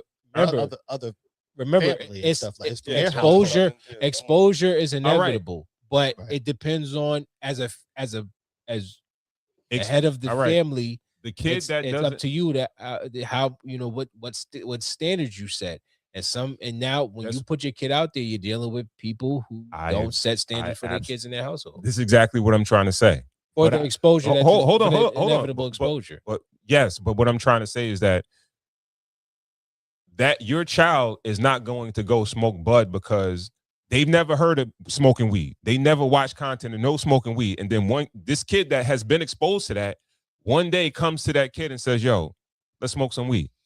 No, majority of kids are not going to do that. It's not going to happen like that. There's going to be a vape pen in the girl's bathroom. Because they the cool kids are going to be in there smoking. What I'm trying to say, and she's going to want to be with the cool kids a little bit and kind of look over there and be like, and they're going to be like, yo, you want to hit this? And that's what peer pressure is. That peer pressure is, okay, I have an in. I have an in with these people that I kind of wish I had a connection with. This is why. So if I do this thing, maybe they will accept me. That's what it kind of looks like. I agree. But majority of our kids hang with kids that are like them. Not, it's not a lot of it's not a lot of hang with, it's who they want to be. Oh, I understand. I understand that. But you telling me that most kids are going to be not in the cool group, and then there's a cool group and they like, the cool group is going to be like, yo, come join us? No, the cool group it doesn't happen like, yo, see you looking over like, they'll give you a come on. This is not a sitcom. It don't go like that. Niggas don't speak to maybe not. That group don't speak to that group. You know what I mean? Maybe not. I chill with my group. I chill with my people. We chill with our people, right? Yeah. But if it comes to usually, right, it's been like even in high school, there was probably a lot of groups of dudes that smoke weed when we was in high school. My guys didn't really smoke like that. Okay. Like, we took it on later on, right? You want to steal a car? So, we not gonna mingle because you trying to pressure me to smoke bud. But the thing is, you have to get exposure, and it's like at that time, you kind of got to get yourself wet to that, where it's like, oh, I'm intrigued, I'm intrigued, I'm intrigued, I'm intrigued, I'm intrigued, and then get shot to get wet. You got to get intrigued first. And I think that when it comes down to younger children, the YouTubes, the social media gets them intrigued, and then they see it in real life, and then it brings them over to that point. You're speaking to the seed. I mean, yes, that's what I'm talking about. I'm talking about where does it come from? The foundation of where this shit starts. That's society. Right? That's how society works. But that's why I initially said, if you monitor your kids and say, no, you not that. You know what I mean? Like, I know parents that say they're not letting their kids hang with certain kids. Right. You know what I mean? Well, that always existed. No, but you there's know what also I mean? Your mother, everybody's mama have told them, listen, I don't really want you hanging with that boy. Right, but wait. Yeah. Listen. But here we go. My mother would voice that, like your mother, of course. But my mother would say, listen, I don't want you down there hanging with them boys. They be down there smoking. They be down there, whatever the case was. So now, okay, maybe that wasn't in my mind, right? Maybe I wasn't thinking about that. But back in our day, our parents wouldn't have no problem. Or don't be with that fast girl down there. She be down there. She be with different boys or whatever the case was. So it's my turn, mama. Yeah, Mama's my turn. But in our generation, but listen, end of the day, my last point is I just don't think we need to be naive about what's going on around us and what they're seeing before we get a chance to tell them. There's a balance, obviously. So be the first person you don't to tell want to them. be like, hey, baby, this is a train. Don't do this. Two guys, one girl, train. I also feel like for our generation, just don't be naive. I think there was find the correct amount. I think there was naivety to that, where not necessarily. I can't say that our parents were naive. I think they knew. My parents definitely were. Oh yeah, you're right. My parents definitely were fucking naive. If I told them I smoke a drink, they wouldn't believe me. You know. Yeah, he could actually be like, I smoked. They'd be like, no, you didn't. Yeah. Yeah. So, I think that level of it was, we were exposed to shit that we know we were exposed to shit that we shouldn't have been exposed to at our age. Absolutely. Oh yeah. But it's because exposure is inevitable. It's just whatever steps you're willing to take to set a particular standard. Now, but there's also another side to that. When you set that standard, kids always have that, I know it's bad, but I got to do it, or I want to do it type of. So it's, at the end of the day, it's up to them and the decision that they make, because you can't say, even down to this 11-year-old girl, like you said, maybe there needs to be more context. What was the 11-year-old doing? Yeah, that he was going out of his way to buy phones for her to call him and stuff on. Like, what was she? Because even if her parents were strict, she was stepping outside of the standard that they set for her, and she went and collected the phone, still spoke to him on the phone, and went down this road that Thanks for bringing it back to the clip. So we don't have to go through the entire timeline, but the thing is, obviously, this girl's parents, I don't think this can't happen for years. Right. It can't happen for years. Now, it could be an oversight where it's like, yo, you speaking to some older, you know what I mean? But at 11 and she dies at 14, she's fucking with dude for 3 years. And there has to be some type of. Well, it shows they never had control. Yeah, I guess they never had control over her. I have a little backstory on her. An ex-boyfriend of Celeste Rivas, the victim, stated that she was not in a good situation at home and began running away in early 2024. Yeah. He said that she would say that her parents were really mean and that she really didn't like being at home. After After Damian Hernandez and his mother Jamie spoke to an outlet on Tuesday, Hernandez pointed that Celeste talked about running away from home and even made jokes about it in school. And Hernandez, she never indicated that there was any abuse going on at home. So she was just saying that her parents were kind of mean. So it's kind of surface level. Yeah. It had to be It's like not some really type like- of like just neglect in the sense of not even paying attention to her. Because that I can understand if you shoot your kid, or you know, kind of shorten up, put the, let them get a little bit of leeway, and they meet somebody or whatever, and then you find out about it. At that point, the leash is getting shortened. You know what I mean? Yeah. And you're going to be on a very tight leash going forward. And for it to go on for multiple years after that, it had to be a sense of not caring too much. To move the conversation on, but just keep it a little bit here, and then to wrap it up at the same time. There's a little trend going on with parents getting their kids hotel rooms after prom. Oh no. Is that being naive or being like, is that being too progressive? Is that when in my book? Well, I it ain't depends. I believe so. If they there rocking with them at the hotel party, then fine. Why not?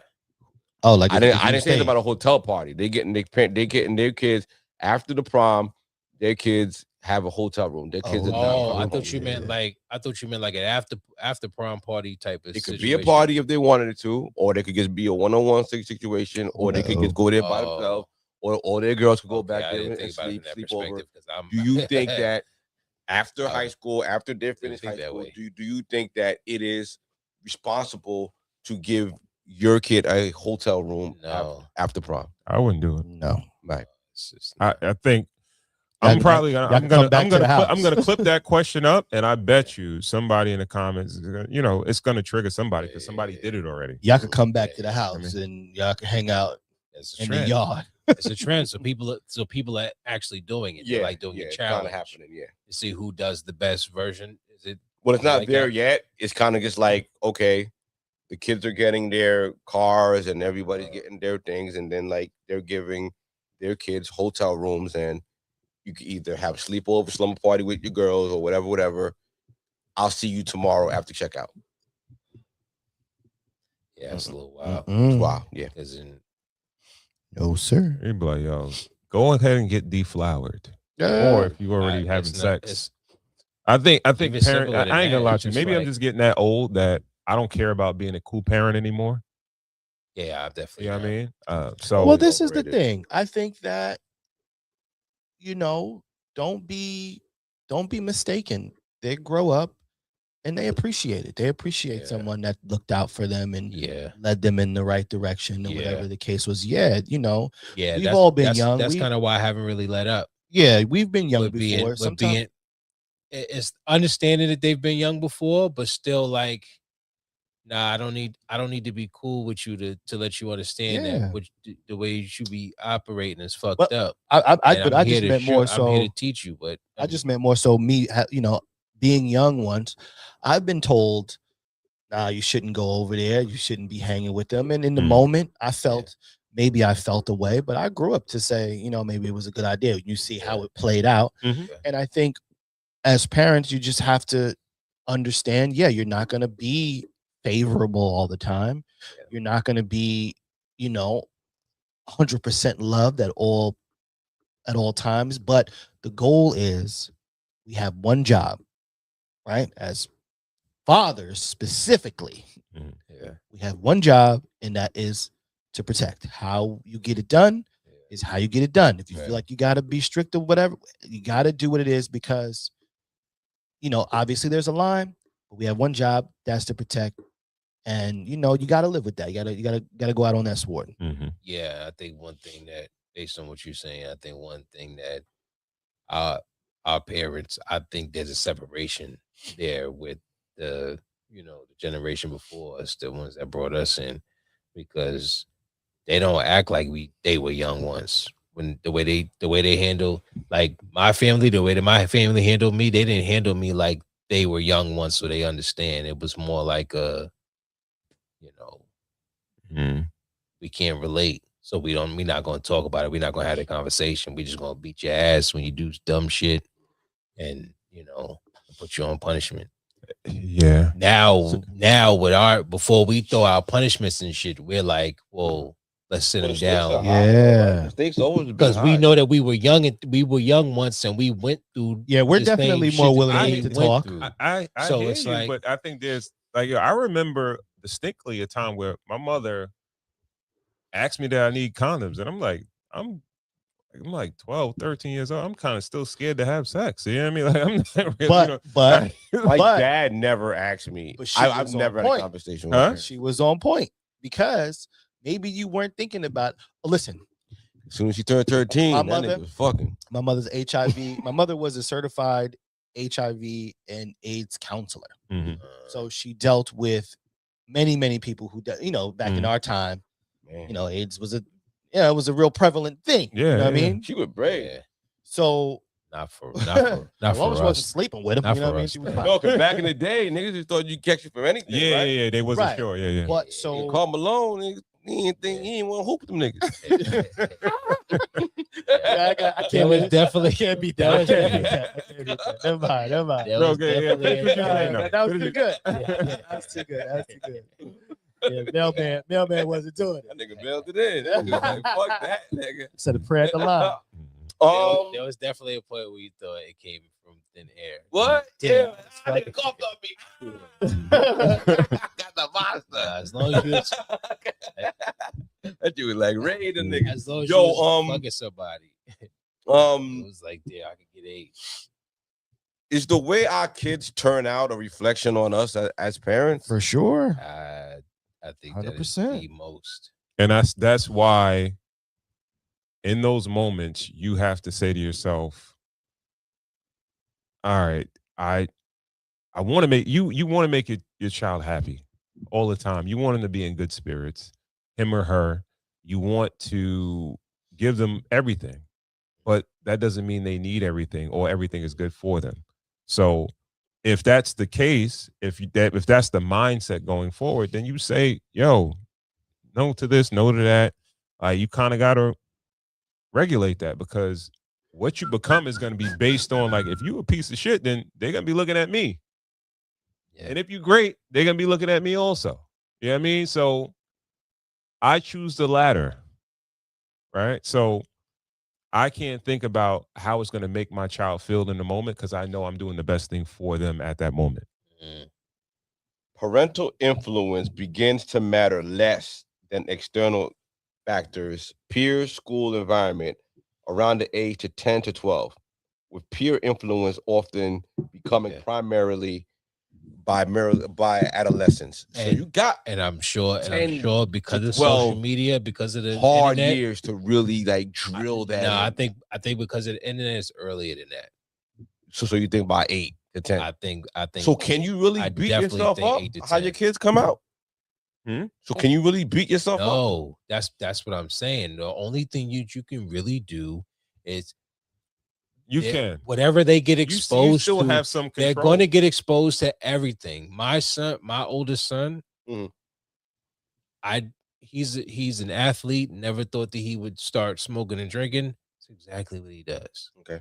I never told him to start smoking and drinking. I told Did him. You ever smoke and drink in front of him? No, I told him not to. I also told him not to. But he's in a college setting, and he's doing it. Right. So it's like, but I set a standard so he knows that if he comes to my house, he can't bring that shit in my crib.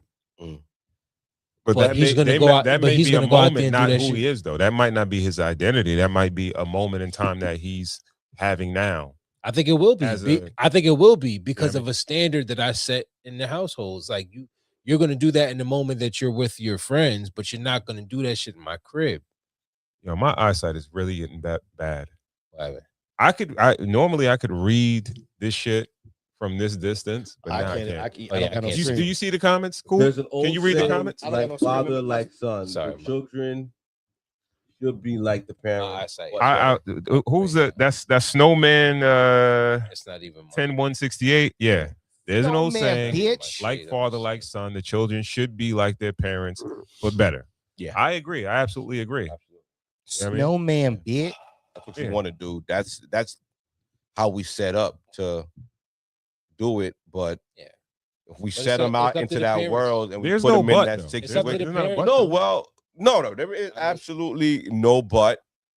But you know what I'm saying?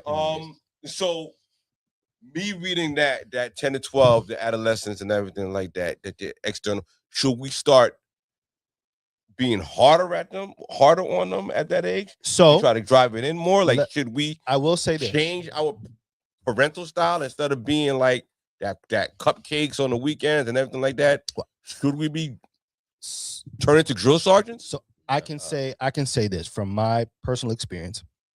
I do realize a lot of parents take their foot off the gas when they get about that 5th grade space. Okay. Right? Because why? Because kids could do for themselves. They could do for themselves. Yeah. So a lot of, and I currently just last week felt guilty of the thing that I've watched for 20 years. And I could point out 20 years, oh, they did this, they did this, they did it. And I myself, because I got a good kid who brings in good grades. Yeah. And is relatively always gets good reports. Yeah. I took my foot off the gas. Second, the millisecond I took my foot off the gas, I saw, the result of that. Right. So I do feel, this is why I brought up initially, there are tools that people like you and I and our listeners have. Am I doing it again? I think I'm still I'm sliding. No. You're caressing. Yeah, but there are tools that we have that are extremely valuable, and you can modify them, right? Maybe you don't have to go into sex and stuff like that, but relationships, how to deal with people, respect for yourself, knowledge of self, all of those things can be delivered right now. Even in a modifier, you might have a 6-year-old, I have a 7-year-old, boy or girl, not even just a girl, boy as well. Knowledge of self, is different than just today's mathematics now. Knowledge of self is understanding what you're comfortable with, who you are, and what you need to do to be you. You know what I mean? And be comfortable with you. And that, I believe, can be delivered right now and just modified just a little bit, but almost a little bit ahead. Because once again, they're moving. See, we didn't have internet to fall back on. Life had to find us, and then we dealt with life as it came. Yeah. Right? Now they're seeing other people's lives. We knew who was in our town and maybe a town over. They get to see people. Well, we were outside. Right. They're just looking at outside. But mind you, they're not just looking at outside. They're looking at across the world. Yeah. You dig? So they're seeing people, they're watching shows of, people who are in their teens and doing teenage things. Right. And we just have to do our best not to be naive. And some of the conversations may be a little uncomfortable. Right. But if it could save your child from making a silly decision, I think it's all worth it. Maybe it's a tad bit of the early exposure. You want to, like I said, like Ron said, you don't want to go full Monty, right? But there's a lot of tools that we have, and we have to share them. As parents raising kids in a 2-family household, do you recommend good cop, bad cop? Is that a real approach to parenting? I think is one person harder on the kids than the other? I don't think you even have to script it. It's organic most of the time, right? Because even us as parents, like everybody doesn't have the same life experience, right? So something that might be a big deal to you might not be a big deal to your wife, and vice versa. So you're gonna back each other up, but for the most part, I'm all right, if I grew up a certain way, especially like my wife is Jamaican, I'm American black, and something that might be a big deal to her, like, yeah, that's not a big deal. And all right, she could be bad cop because that's way more pressing to her than it is to me. And I could be cool about it. All right. But it might be something else that I'd be like, yo, nah, that shit ain't cool. She'd be like, nah, that's not really a big deal. Maybe because it could be from her background or because she's a woman versus me being a man. So happens. I think it organically. I think it happens. Yeah. All right. So where we going next, man? Well, we got. Huh? No, I mean, we could go right to Vrabel. Yeah, we're right there. All right, Mike Vrabel. He got something going on, some scandal going on. Mike got things going on. He like women, like most men. Right? Talk about it. Last year, we have to discuss the latest cheating scandal to hit the NFL. Someone go get Josh from Tell the Bees because I have a story to tell him. This is Mike Vrabel. He is currently the head coach for the New England Patriots, and they're the team that just recently lost the Super Bowl. God bless. And this is Diana Rossini. She was an NFL insider and a reporter for The Athletic. And a couple of weeks ago, these two were spotted at a resort together, looking very cozy and coupley. But oops, spoiler alert, these two are actually, in fact, married to other people. So, of course, when everyone sees these pictures, they're like, what the fuck is going on over here? But both of them are like, oh, no, it's nothing. You guys have it all wrong. We're just friends. We were actually on a group trip with a bunch of friends. But then Diana's employer says that they're going to investigate the situation further because it's actually a huge ethical violation for a journalist to be accused of having inappropriate relationships with one of their sources. I imagine they said something to the effect of, girl, hand over that phone and those passwords. And she said, actually, I'll just leave, because then she turns in her letter of resignation. At this point, Vrabel's kind of been dodging the media, but then he finally pops up at a press conference to vaguely address the situation. He tells ESPN that he's seeking counseling, whatever that means. But regardless, you can tell that cocky little attitude he first had when the story broke has been knocked completely out of him, and I think he knew that things were going to get worse. And he was correct, because yesterday, Page Six released new pictures from 2020 of these two at a bar looking real close and cozy. The shot of him gripping her with his big ass wedding ring in full plain view is almost cinematic. Since these pictures were taken in 2020, we now know this affair has been going on for at least 6. All right, question. Six what? Question. All right. Six what? Probably 6 years. 6 years. Is it anybody's business what goes on with people's marriages or their relationships? Now, I understand there is a side of it when it comes to your career, your job, your employer. Ethics. The ethics side of that, sometimes that matters depending on where you're at. But it's been a couple of scandals coming out about people having extramarital affairs.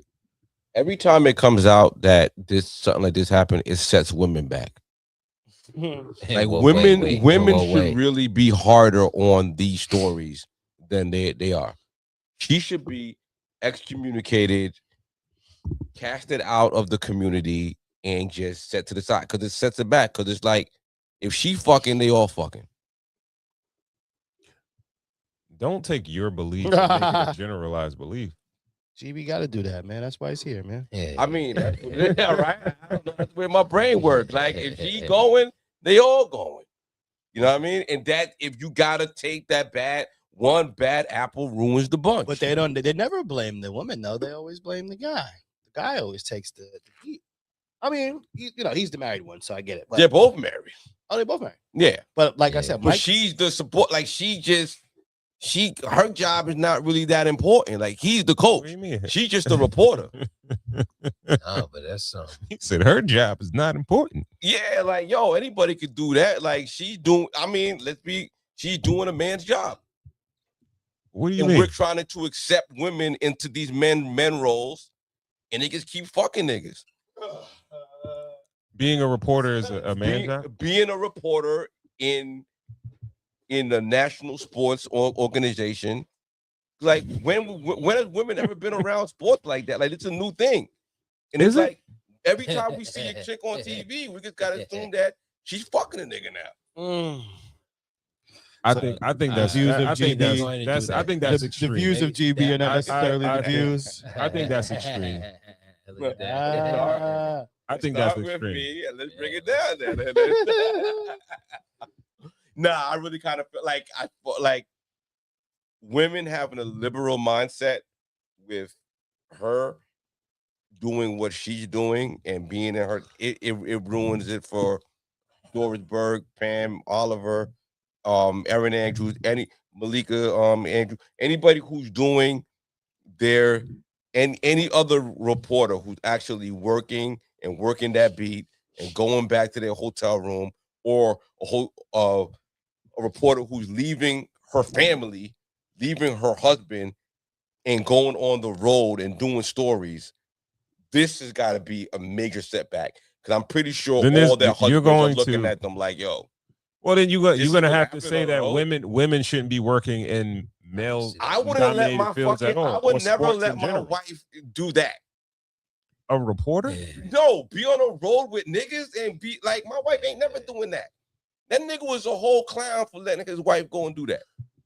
Going and being I would never marry a woman that's a reporter and being a reporter, like in the NFL. She's a reporter, if she bro. April O'Neil and she in the sewers with the fucking Ninja Turtles, dumb niggas is fucking Ninja Turtles. I don't want to hear shit. It's a fake ass job, yo. Yo, they was running through April Jones. Niggas April definitely Jones, that's her blazing. name, right? Them niggas definitely blazing April O'Neil, dog. They doing turtle trains on April Jones. Turtle train. Turtle train. Fake ass job. What the fuck you talking about? You talking about what other niggas? We see this shit. We don't need you to tell us what the fuck happened. You just did a stroke. Like, what the fuck out of here, man? Bro. Yeah, they was running through. Imagine you that. can say that for any place that has more men than women working there.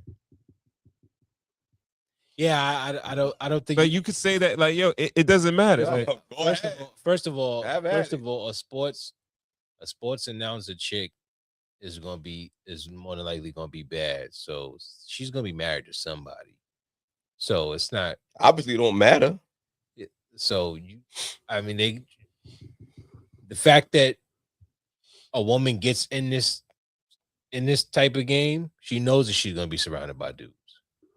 So you know, whether you married to her or not married to her, whether you a fucking father or a brother, you're not gonna be able to stop her from ending up in a situation like this. But wait a minute, you're married to her, you're a father. I think father, brother is one thing. It's like, yo, that's the life you want to live, whatever. But her husband is like, nah, ma, you gotta find something out. They don't sell Avon no more. Like, what the fuck? Find something out. all right, so what are suitable what are suitable women jobs? It ain't that. Being in the dude's locker rooms and being over there and gotta fucking spend time with coaches and with niggas and writing stories. Yo, bro. Investigative reporter. Like, say me. You're not getting on no plane to go lay up under niggas, yo, on my watch, yo. It's not happening, man. So most people come home at night. If the only thing I could say is negative about the situation is the fact that they're married people, right? Yeah. They're already in relationships, right? And it's extramarital affairs. Other than that, most people are gonna date somebody or meet somebody where they work or where they spend the most time. So that gives her advantages. All right, at her job, there's the ethical side as a career. If a woman was gonna be like, yo, all right, I'm gonna fuck my way to the top. Why you gotta say? But nigga was gonna be like, all right, fine. Look at fucking the movie I reference all the time, Boomerang. Nigga Marcus. This nigga try to fuck his way to the top. All the niggas laughed at him. All the women laughed at him. It's a clown shit to do as a man. But if you're a woman, bro, it kind of like you can run for president. You act as if that she was able to leverage some sex throughout the entire league. She dated one dude. Yo, dog, she get access to one team or one dude. She was getting interviews. It's like 30-something teams in the league. In 2020, she had, during the pandemic, she was getting interviews with Vrabel, who was the coach of the Titans, and with Tomlin and everything. She was leveraging her relationship. Was it ever rumors that she dated these niggas? You know what I mean? Like she's in a relationship with this dude. Now it's messed up. Relationship with who? With the married nigga? With rape? Yes. Yeah. All right, that's fucked up. She's in a situation with him. All right? So she's tied down to him. That's her dude. If you say, yo, I heard about her fucking with this dude, that dude, she giving it up to get stories and shit like that. All right, then you could call her out of her name. You call her whatever. She getting stories from AJ Brown. She getting stories from everywhere. Oh, we just coming off of the freaking whole thing with Shorty from Fox. What's her name? Joy Taylor, who came out, was fucking the executive to get more TV time and all that. Okay. Yo, have at it. Like, but yo, when it comes around and when it happens, and there's no fodder from the other women who are doing it legit from the industry, we get looking at it like, I guess that's the way you make it in that industry. You just gotta fuck your way to the top. Oh, I mean, I wouldn't go. I just wouldn't go that far. I mean, I wish there was a level of the game for a guy, a gentleman like me. Look my way to the top. Working on the railroad.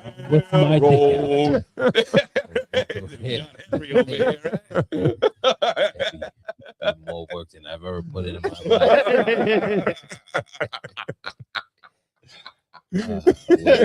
I wish. Double standards, right? Yeah. Yo. I lay good wood, man. I lay good wood. Trust me. I lay good wood. I lay good wood. Give me a promotion, man. I fuck you good. Please, man.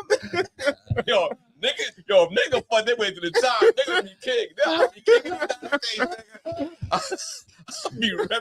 I'll be the king of the US, nigga. I'll fall my way always to the top, nigga. Not, I mean, if I wasn't married, of course, maybe if you watch it, maybe. Yeah. Stay poor. This is a different. We're staying where we are now, but That's enough. Yo, if I could, we call a perfect world. Yeah. Oh my God. Oh shit. So, yo, you gotta call the bullshit out, bro. I'm not. not. I don't think it's bullshit. I'm not doing it. I see them thighs. I see them titties. I see all that shit on my fucking sports. There's a. I'm like, I don't mind looking at that shit, but who they fucking? We gotta be honest that sexuality sells, and I think who they fucking. That doesn't. All right, so is it okay if they fucking one guy? You know what I mean? Yeah, like, or they getting with one guy? Is that fine for you? They're gonna do that. That's what I'm saying. They're gonna do. They're gonna at least get one dude. So it's like I don't think she was necessarily fucking her way to the top. I think she was just having a fucking affair. Yeah. That's what I believe. I think this is just two motherfuckers making bad decisions. And they thought their fame and money, the fame and money that he currently got, you know, was gonna be able to hide that shit. But we got social media, so yeah.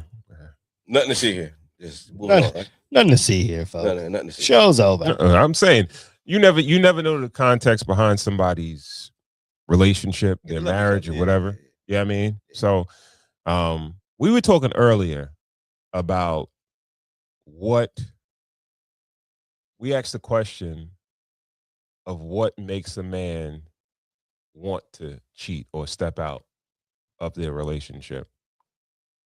And No. The question was for how does a man or a woman avoid being in a relationship with a cheater? How do you avoid being in a relationship with a cheater? That's a good way to ask the question. Yeah, not. I'm not. That's just worrying about the fucking cheater. I'm worrying about the person that wants to be in a monogamous relationship. How do you avoid? That's a real. First of all, you would have to ask the question: is like if somebody cheated, are they technically a cheater forever? Yes, you are who you are before you got here. Or that fucking changing. So if you cheated once, you're a cheater. I'm pretty sure you can cheat. There are 4 of us in this room, and out of 100% of us, I'm pretty sure 98% of us are reformed. I'm the 2%. Cheaters. I'm the 2%. So there's never a day that I will ever say you My was dick is who like you was when 20%. you got here, because I can change. And if I can change, you can change. We all can change. We all can change. Nigga. Nah. So I can't say that, because if your girl cheat, then you know. If you cheated when you was 12, your wife, if you cheat on your first grade girl, girlfriend, not even your girl. If your wife cheat, does she become a cheater? Your wife cheat? Yes. Nigga, fuck yeah. Nigga, she get a pussy away, nigga. The garbage, nigga. What you talking about? What are you talking about? Yes. No, but she wasn't. Why? But she wasn't a cheater when you met her.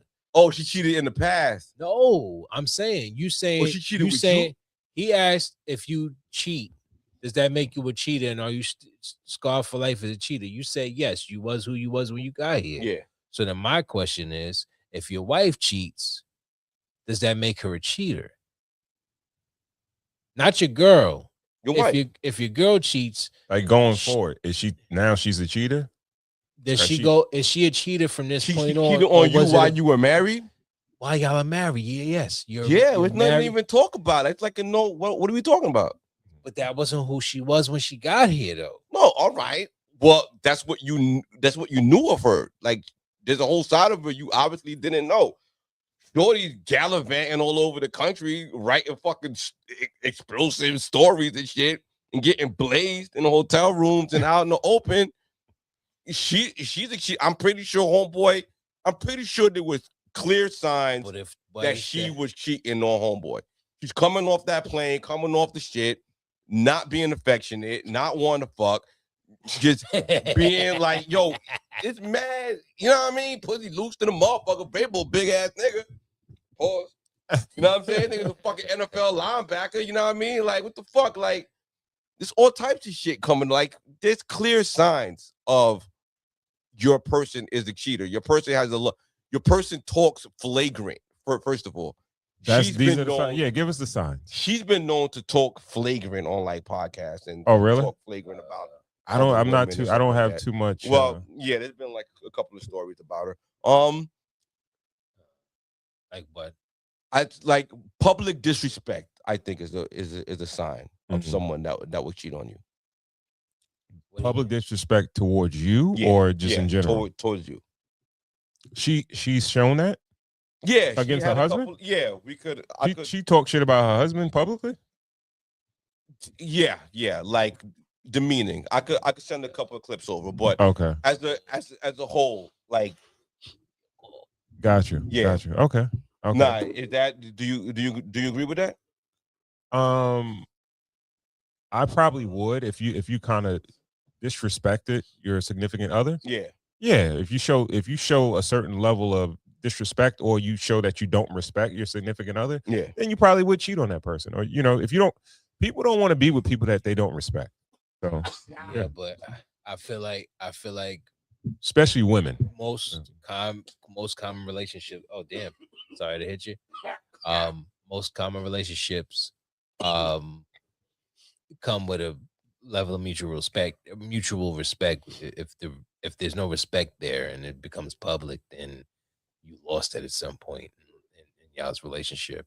So it's like, why was she cheating on her husband? What was like, she may not have been a cheater when they got into the relationship, but then she may have realized that she chose a sucker and decided the only way to get out of the situation is sabotage it with the head coach for the Patriots. What, for 6 years though? But like, all right, so I mean, her husband has been, because marriage becomes a legal situation. Yeah, so it's legal, it's business, it's easy to cheat. All right, so if you were her husband, what would be the signs, or what would you look for to know that you're dealing with a cheater? Cool, can you put it on him? What signs would I check? If she's I don't know, because I don't know. I don't really dig into it that much. I don't really look that hard, but I guess it would be you could find some level of secrecy. you can find some level of secrecy. And first of all, it's like, in what case nowadays, in the relationships that we're in, do you not have your woman on like locator, your location on her? So it's like if you see her at that nigga's crib at a crazy time of night, or if she turns her shit off, she turns her location off or something like that. So that's a little weird. Can I ask a side question? Sure. God forbid, anybody's wife in here cheats. But do you just have to accept defeat? Because see, okay, the reason why I say that, right? We know that scientifically, men can cheat off of sheer I don't know, lust and happenstance.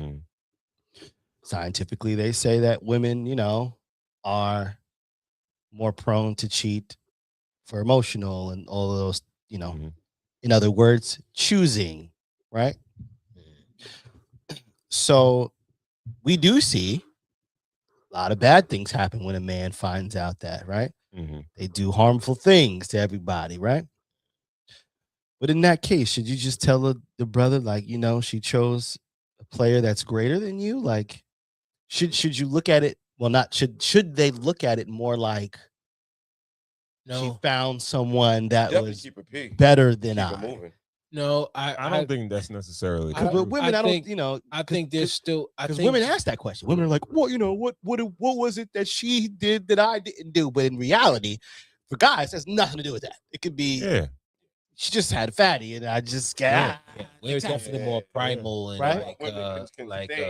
And dudes shouldn't. It's almost it's the reverse of it. So, do you just tell? Keep it moving, yo. Right. Like don't crash out, but. There's no instance because all right, there could be there, but then if you're really realistic about the situation and you really assess the situation, a lot of the times,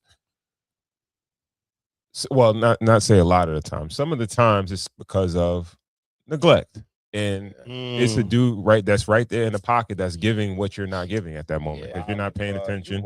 You being irresponsible. Talking about neglect. but see, being irresponsible on this broadcast, my boy. I think it's. Come on, man. I think you it's talking about neglect, so the nigga ain't paid the bitch no attention, so you go fuck. Yeah, because, come on, nigga. Yeah, you not. It can happen though. Irresponsible, yo. It can happen though, and what you have to accept is the accountability that you were. You neglect the dog. You don't neglect. Dog die. You neglect it. You know what I'm saying? The fuck? What I do? Like, I ain't watch fucking Golden Girls with you. If you want to take it like you could take it like that, but the dog ain't got nobody else to feed him, so he gonna stay and deal with the neglect. Yeah. A woman, you can't compare that because she got somebody that's already interested. For the force to keep it moving. Right? Nah, she still love you. See, that's what I'm saying. It doesn't have to be that. It doesn't have to love you if she. Nah, listen. It doesn't have to go that far because as a man, what you have to do. What I feel like you have to do is accept accountability for the fact that there was a level, there was an area in your relationship. Do that work because it doesn't have to just be that you were just neglecting her, but you might have been neglecting her in a certain area in your relationship. That's how you become better as a man. You could do that work after. And you give that to your new woman. No. Your new chick. That work. No, that's the work you do after she gone. No. But you don't do that work while you with her. What I'm saying. Listen what I'm saying. Dick, baby. Listen what I'm saying. Listen, baby. I got pickleball at 3:00. You go get some dick. Cause I'm gonna be a little busy this afternoon. All right? Like, what are we doing? Every time you got something to do in the video, I got some overtime, baby. So you get a little dick tonight on the side. Realistically, though. Give you some Chinese food.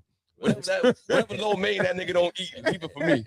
What are we doing? No, you could do that. Yo, that work is definitely. I recommend doing that work, and we've talked about that. We've spoken about that. You have on our breakup episodes. Yeah. Okay, you should definitely do the work after. Yeah. No, maybe I ain't treated her right. Maybe I ain't do the best. No. After she's gone, though, be gone. No. Let them niggas know. You can't do the work. Let me find out. You can't do the work without the person telling you what you did wrong. So you got to have the conversation. So it's the same thing. We're Neanderthals. We think we're more private, we're more carnal. So if it's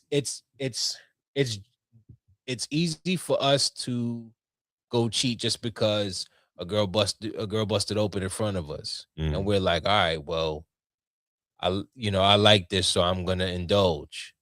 That was a moment of weakness for you. A woman's moment of weakness is when she falls for a nigga that's giving her the attention in a particular area of the relationship that you're not giving her. So it's a moment of weakness. You kind of gotta take, like you asked, do you take it as, well, the nigga was just better than I was? No, it was a moment of weakness for her too. Yeah. So now you got to have the conversation and figure out where you were going wrong. So y'all can, so you can build on the relationship. It's just different. We just have different moments of weakness in different areas because we're men and they're women. We'll fall for a bitch just because it was the right night and I was the right type of drunk or high. Them, it has to be strategic. It has to be, well, I'm not getting what I need, almost kind of like a kid. I'm not getting what I need in my life from something, so I'm gonna go get it from somewhere else. Just a moment of weakness. You gotta talk it out and figure it out. You can't just jump into a divorce just because somebody fucking so you think had a moment of weakness. It's the same, like, and I never really experienced it. I'm just saying, like, I know from my perspective, you never because been cheated on ever? Because you never been cheated on? Yeah, I have. Right. Just not right. Not in my current situation. Yeah, of course. So it's like, but we got to break that person it down. wasn't shit, right? That person cheated on you. No. She was shit. Okay. Was shit to a certain degree, She was shit. Yeah. She was shit. So it's all good. Sometimes you win some, you lose. You stayed. Yeah. I stayed. I worked it out for a little bit. I also cheated. So payback. Not necessarily so payback. You let payback wasn't go? But see, it wasn't payback. It wasn't payback because I wasn't strategic. I was just busted open for me in front of me, so I just took it because I'm like, okay. I've been in that payback. And sometimes I was strategic. 10 don't average one dick. Like one dick is a million pussies. You can't, nigga. Nigga, it's like shoveling sand, nigga. You never feel better about yourself, nigga. You gonna pay back your way to fucking hell. Yeah. So I feel like D. Rockefeller says when a woman cheats, it's emotional. Yep, that's a fact. The fuck is that nigga doing up? It's emotional, but it's a point of weakness. Oh, no. She, if she decides she's gonna cheat because she's trying to get something from somebody that you wasn't giving her, it was a moment of weakness for her that maybe she don't really want to give it to that nigga. She just gave it to that nigga because that nigga was giving it to her. But she still wants to be with you because that's where her heart is. Yeah. She almost I wants think you when to women give, cheat, it's the character flaw. But instead of people handle, You think things, it's a character flaw? Yeah. Okay. I think it's the character flaw. I think it's something wrong with him. Oh boy. I don't even think it could be fixed. I think I think it's work that shit out with someone. I just think the player, the nigga arm wasn't right, wasn't strong. Come on, GB. I think you could understand that. No, your arm ain't strong, nigga. arm You ain't fucking strong. bow out the game. What you do, you leave. Nah, nigga. When you lose, you I'm leave. just saying. You don't sit in the arena the rest of the night. You know what I mean? Listen, I don't think. What does that look like? What is your arm ain't strong? Like, what does that look like? That means you're not paying enough attention. Another nigga. Right. And your girl got could more. be persuaded. Yeah. You get what I'm saying? Yeah. Your girl could be easily, you know what I mean? But I'm kind of hearing what GB is saying. Cause okay. All right. Well, if a nigga could really persuade you to, instead like I would rather go with no cheating at all. You know what I mean? And if you don't want to be with me, you move on, I move on. But the thing is, you could tell me, you could communicate with me like, yo, you're not giving me what I need. Right. Right. And then I could be like, yo, I'll try to give it, or I can't give that to you. right? Yeah, but And then you could go. But it's the same thing with us. Shorty, you're not giving me what I need right now, and that's a threesome. Well, so now I'm gonna go get that threesome in the situation that it was presented to me because I can't lose this opportunity because I'm never gonna get it from you. But now, if you find out, my God, that so this is my thing. If you find out, now I'm fucked up because I got I got caught up in a situation that I shouldn't have been in, but my heart still lies with her. But you just wouldn't give me the threesome I wanted. Well, my thing about it is, guys, just pay for the threesome. That way, it's it's a transaction. You can make sure it was a paid transaction. You'll take heat. You'll take heat, but legal. Listen, I actually paid money, so it's kind of what it was. But wait, I do think at first, how you got them should lay the concrete down, right? That's the foundation. The 10 command. So you agreeing with GB when he says I guess you can avoid a cheater. Because if you do cheat, I it's a character flaw. Because if this is the person if it's the person that you met and you vetted that woman, right? And you thought that she was all good, everything was all good, and then all of a sudden something changed. Okay, well, my question is, let's say I left the bitch at a party one time, yo. I sound double standard. Well, let's just say you love vanilla ice cream. And all of a sudden, one day, somebody introduces you to chocolate, and you totally change, and you fall. Is that a character flaw? Because that's all it is. It's just a matter of choosing. I don't know about that analogy, bro. I'm just saying. I don't even understand it. You're saying if you're with something. All right. Well, maybe that's too vague. I mean, but if you're it really might be too vague, but it's like, all right, if you're really our into family, something, our family does vanilla, but then somebody else puts you on the chocolate. How you even getting out to hear about the chocolate?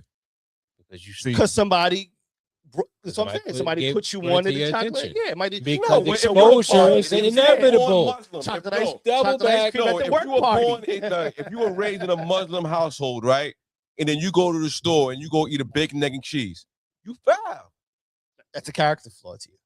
Yeah, because you raised a certain way, and then you know that you ain't supposed to do that. I just wanted to make sure your ideology was fair across the board. Right. I just can't. You just can't say, because all right. So men don't have character. Yes, I was gonna say. So when the guy goes and deals with a woman, that's a character flaw. Yeah, it is. So I grew up on a woman. That's a fact. That's I grew up a baseball head. Right. We were Mets fans. Men don't. My family grew up Mets fans. My family. Church, baby. Listen, my family grew up Mets fans, and then my brother switched to a Yankee fan. That's a character flaw. You went to the winning. I mean, that goes down in the book. Your household, right? Household. The thing is, like people think all day. They think born and raised. They think about no matter how much they suck. People think about shit, and they be like, "That's not really a big deal." But it's like, you think deeper into it. It's like, who could do that? Why would you do that? You know what I mean? Why would you root for one team and then all of a sudden switch to a whole nother team or whatever? You know what I mean? But I get what you're saying. But I think I could say that men cheating is a character flaw too. I don't think. I think we all got we all got to with that. I think with that, and I feel like staying in a relationship with a pathological cheater is an avalanche. Pathological cheater. Yeah. It's an avalanche. You're just gonna be fucking. I don't think so. It's just that ball of snowball is gonna get bigger and bigger and bigger and bigger until you're a whole fucking clown on the internet. I don't think so. You're shorty. You gotta hire a dude to go take pictures of your wife with another man. That nigga didn't need those pictures. He's going. He's running. Even if it was for 6 years, I think somebody could cheat once and not go back to it. I think somebody could cheat once and not go back to it. Even if it lasted 6 years, which sounds ridiculous. But I think some comments. I don't think people will. I don't think people can cheat. Go ahead. What's the comments? No, go ahead. Sorry. I don't think people who cheat can be have to be automatically labeled as serial cheaters. It could be a one-off. Yeah. Oh, this is Snowman. It all Snowman, boils down bitch. to understanding his woman needs and understanding his own needs. Agreed. I agree. Yeah, because it's a lot of relationships that are good relationships that just If you need don't have the proper to communication. bust, I need to bust, and I gotta satisfy her, or else it's my fault. Wait. Men and women, it's totally different. This is D. Rockefeller. Man, I don't know. I think it sells a double standard to be like when women cheat it's crazier because it's just We're just trying to help the aggrieved part of these relationships, the people that are being cheated on. Even especially like in this, even the Meg Thee Stallion kind of thing that came around. Like, okay, yeah, all of a sudden, like, yo, halfway in the game, Clayton's like, nah, we ain't doing this. You know what I mean? Like, at the end of the day, like, you know, you gotta know, like, yo, you know, dude wasn't messing with you like that. Like, I think there was a clip from Ed Lover. He said, do we have the clip? Yeah, we have the clip. We have the Yeah, clip. Let's show the clip. And I felt like he said something that was pretty. It was pretty good or whatever. So let me see what he's saying. Ed Lover. Yeah, and he was talking about What's up, y'all? What you got to say? Who's on the phone with Ed, Lisa, and Dre? Let me see. Let's watch this clip real quick. Ladies, you might not like this, what I'm about to say, but it's a real question that I'd like for you to answer in the comments. Why is it okay for only women and gay men to live in their truth? If a man faked being heterosexual his whole life, even if he had a wife, and even if he had children with that wife, if later on in life he came out and said, I'm gay, I've been in the closet, now I want to live my life as a gay man, he's living in his truth. Y'all get behind him 100%. If a woman is a professional athlete or whatever, not a professional athlete, a lawyer, attorney, whatever, and she's been with men and she loves men, and then all of a sudden she decides that she don't want to be with men anymore and she wants to be with another woman, y'all back her 100% because she's living in her truth, right? But if Klay Thompson tells Megan Thee Stallion, I don't know if I could be monogamous, he's not allowed to live in his truth.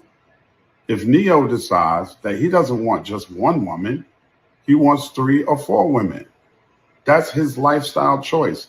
Isn't he living in his truth? So ask yourself that question. Why aren't we as men allowed?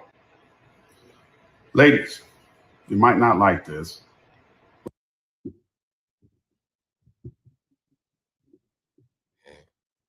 OG went around the forest and up the road to go to grandma's house. He lost me a couple times just to get to that one point, but yeah, I get where he's going. He definitely took some twists and turns. Yeah. He got the yellow brick road. I had to stop and double back and be like, "Where is he going?" Yeah. What were we talking about again? Yeah, I don't even know. I zoned out on him. It just wasn't his. Like, listen, man, Meg, yo, we've all done it. We've all been there and just was like, we all liked the chick, then didn't like her anymore. Like, it's fine to not like people anymore. Wait, so is Klay Thompson gay? Is that no? No, he told her that he couldn't be monogamous. Yeah. Okay. That, like, yo, he wasn't gonna be monogamous. Okay. Did he tell her that at the beginning of the relationship? Or Nah, did he tell I think he figured that out once. I don't understand how. No, wait. Go ahead. I'm sorry. All right, I'm sorry. I'm gonna need y'all to catch me up on the Megan Thee Stallion, Klay Thompson situation, clip on that too, because I didn't really pay attention. All I heard was that the only beef that I heard was who was bigger between. Well, they broke up. Right. They broke up, and They broke up because he apparently he's dealing with other women. Okay. And had he been dealing with other women the whole time? Evidently he was, but she was under the impression that he wasn't. Listen, she thought she changed the game. That's all. She just thought she changed the game, but the game ain't changed.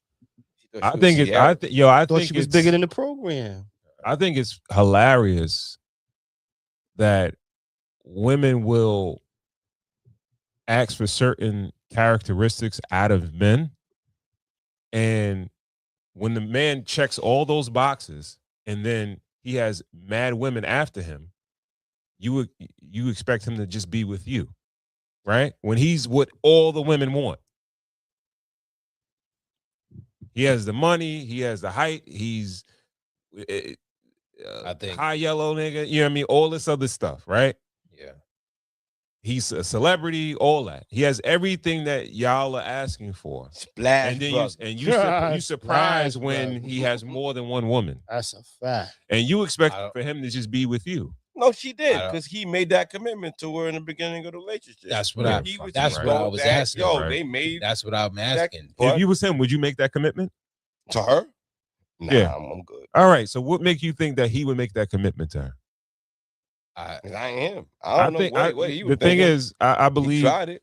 She represents the most women that are delusional and they feel like the game is supposed to stop because they hopped in. They got pulled off the bench and into the game. And it's like, all right, we shutting this shit down. No, the game keep going. You know what I mean? You got to play. You don't stop it. So to keep with our theme, the next young lady that Klay Thompson dates, is she a fool for dating this man who did that to make the Stallion? No, she's just as long as she knows what. If we're gonna keep with our theme that we're trying to keep people from being with cheaters. He is now labeled. That would be unrealistic to try to keep people from being with cheaters. Right. I think most people should know the signs of dealing with somebody that maybe doesn't have your monogamy in their best interest. Yeah, for sure. Right. So you should know at least. So I honestly feel like if I was single and I'm up $100-200 million, I'm maybe not at the top of my career and all that stuff. And I'm single and I know I got a plethora of women that want me. I'm probably not going to settle down. You know what I mean? I'm not even gonna fool myself or fool any of the women that I'm dealing with. It's no reason for me to lie. Because there's so many women that would deal with me regardless. White Rockefeller says you gotta be honest from the beginning.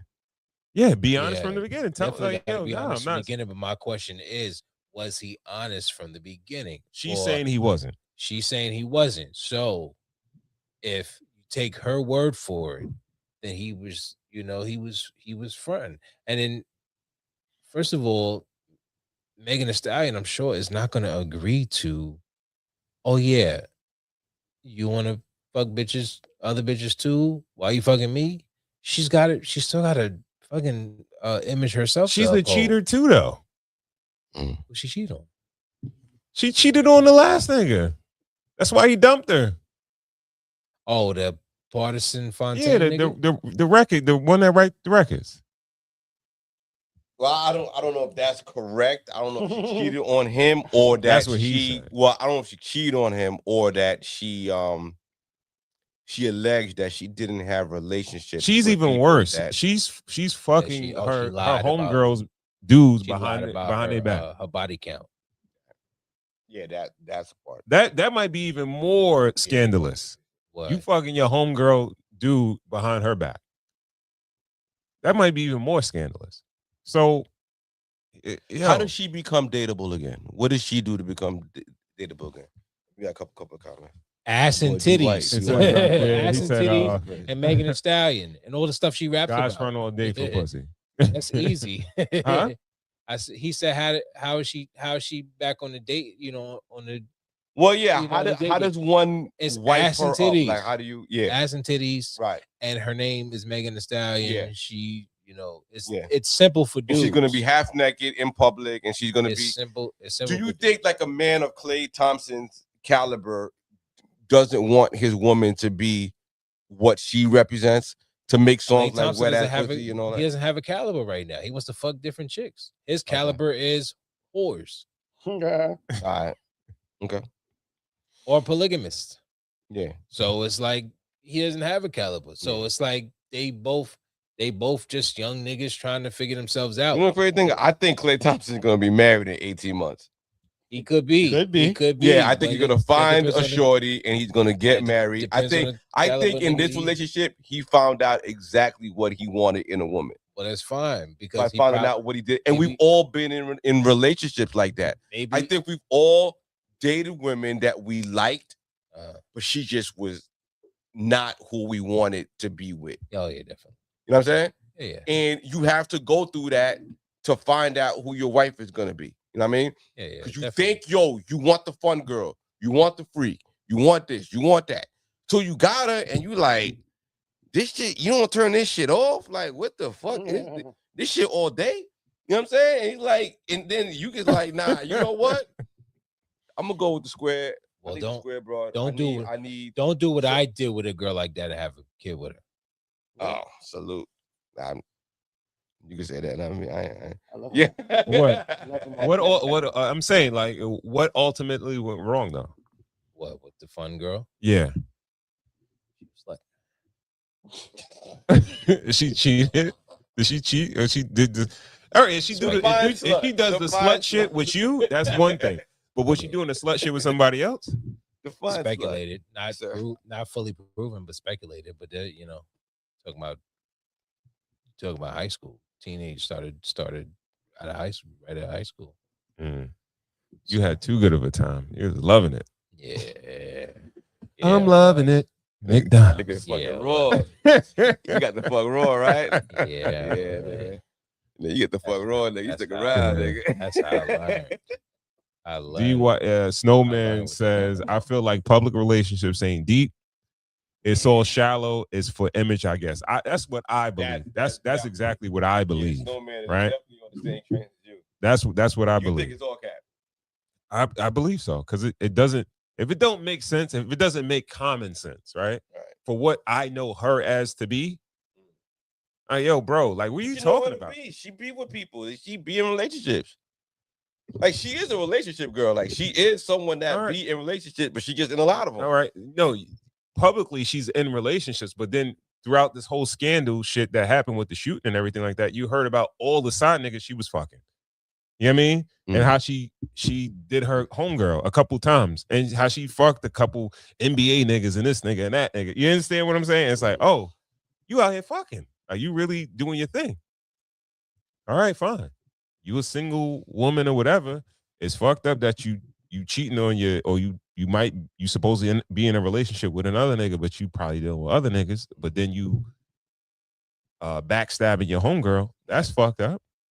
But first of all, I would never think that Klay Thompson, his image is more polished as a NBA player to deal with, for him to be dealing with a Meg Thee Stallion. So I didn't think it was status don't match. So you think the Meg Thee Stallion had a higher status than Klay Thompson? No. I said his image. I thought he had a clean cut, pristine image as far as an NBA player. He didn't get into no trouble. He's not clean. Well, hold on. Wait. He liked to fuck. Hold on. Hold on now. He only mixed with mixed pictures. But hold on. Mm-hmm. Whatever transpired here has nothing to do with his image in the NBA. You don't think so? No. What? Listen. Why? Because his counterpart, Steph Curry, has been a married man for. I understand, but there's a key there. Yeah. There's no. He keeps all his cheats on the low. So does she. So does Aisha. There is no legal or immoral thing there. He's not. He wasn't married to Megan Thee Stallion. He wasn't. It wasn't his. Fiance. It was a quick link up. The public made it more than probably what it was in the beginning, right? Number one. But she did also. I understand. Okay. But number two, as far as him as a model citizen on an NBA court, I don't think they would play the two. Maybe, in fact, probably more chicks are in his inbox now than was then. No, that's fine. That's fine. But we're not. I just feel like good. All right, we talk about his career. Talk about his career though, and his image. His image means a lot. Nah, come on. Image career don't mean nothing. No, see, this He is got the thing. money. No, wait. Yo, bro, the nigga's he's on the decline of his career. If he wants to become a personality, I'm not saying this is going to stop him, but this is definitely going to be something that probably is going to be talked about. Derek Jeter didn't get married until he was retired. He didn't have nothing. Yeah, but he didn't have no dirt on his name though. Yeah, he was clean. This is the first dirt on his nigga name. But why is the first dirt? Mariah Carey. Yeah, Mariah Carey. Because she's a popular female artist, and now you got a bunch of women coming out like he did her wrong. Because she couldn't and take it now out. Nobody really cared about his dating history, or he didn't have no smut on his dating history, and now all of a sudden he's a cheater, and now he has to he has to come out and say, yo, I'm not a monogamous guy. Where my image was fine, it was pristine. Now I think me fucking with this chick for a couple months probably worked out better for him. I would say the situation worked out better for him. If he's going out, because guess what? Maybe because guess what? He's being talked about. Maybe was Klay Thompson being talked about prior to this? Besides him, he's home. He's not in the playoffs. He don't got really nothing going on. Maybe it could be a play. It could be a play. Wait. What he wants to do with maybe it's not even a play. It's just if I was on his PR team, I would say, well, here we are. Yeah. This is what we're going to do now. Yeah. You know what I mean? Now we're going to make sure we get you with the best fashion. They're watching you now. Yeah. You dig what I'm saying? And if you think about it, besides, great LeBron, it takes scandal sometimes to get the attention. The Klay posted on it. No, he didn't post it. Well, I don't think he made his gram. I felt like the publicity was for her more than him, but I ain't gonna lie. I thought he was a square. That's why I asked. Well, why would you think he wasn't? He's an NBA player, tall, 6'. Why wouldn't you think he has more than? Why wouldn't you think he? That don't matter. That doesn't matter. Like it's still his niggas name that's is square. Klay. I understand. I get it. I just Klay Thompson. I thought he was a. I thought he. If I had to put him in a box, I'm like, all right, he's a square cat. He dates white women or mixed women. But why would you and think he keeps his shit on the low? He's not fucking with no hood chicks that's gonna expose him or anything like that. Why do you feel? Why do you think? Gay Thompson, I think. Why do you think? What gave you the perception that he's a square? He looks like it, and I'm assuming the way he grew up, his pops is an NBA player, so I don't think he ever had no struggle. He lived in certain places. He's been around certain things, and for him, I believe his mother's probably white, right? That makes you square, though. Yeah, you know what I'm saying. Square isn't it's. I think for him to be fucking with a ratchet, not on you, or somewhat. He didn't seem like the type of cat that would be fucking with like a hood chick or a semi-ratchet chick from Houston versus him growing up where he grew up in California, probably in an affluent neighborhood. He probably wasn't exposed to that. Where'd you go to school at? He went to like So of course that's exactly who he's gonna fuck with if that's the case. I just think he's an NBA player. He has. I thought he went to like Fresno State. That's exactly who he's gonna fuck with if that's the case. If he was a square, if he is a square, I can see him. The one that's gonna turn him out is this rapper. He might try one of those, but more or less, like I go from private school to private university as an athlete. Washington State. Yeah, he went Washington State. I said Fresno State. And this chocolate Houston hood chick with a big ass booty is shaking all in my face, and I'm like, I never had this feeling before. This is different. Listen, honestly. And now he's like, oh, how long Klay Thompson been in the league? Wow. I'm pretty sure that he's had many Megan Thee Stallions. Right. There's no doubt. Right. Probably in a few different cities. Probably. So another question all on the city. He can have one in her post. Her grievance to him was he introduced her to his family and had her playing house. He had to. She's Megan Thee Stallion. She's famous too. Right. He probably got family that knows Megan Thee Stallion. Listen to Megan Thee Stallion. Yeah, I'm fucking her. Yeah, look. Is here she introducing I do the same thing. for the women out there, is introducing a woman to your family a big deal? To them, it is.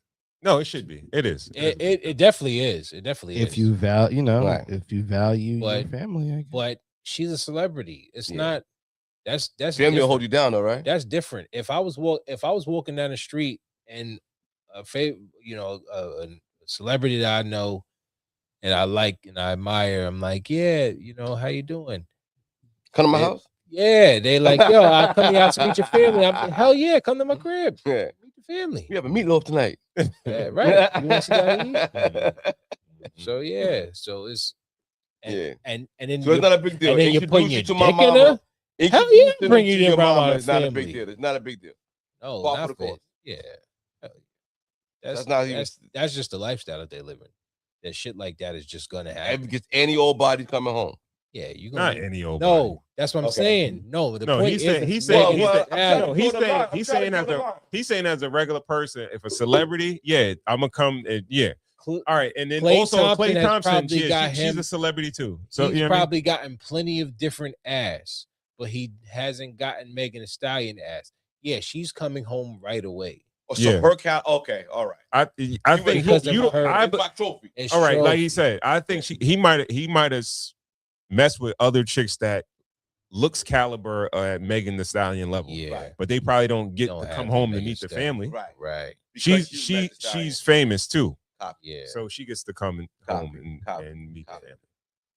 So, in closing, can you give people advice to avoid marrying or dating a cheater? No. Like, or just it's The a only- case by case basis, or what's Okay. the closing? I believe that if you vet properly and you really sit and speak to people, and I don't think you have to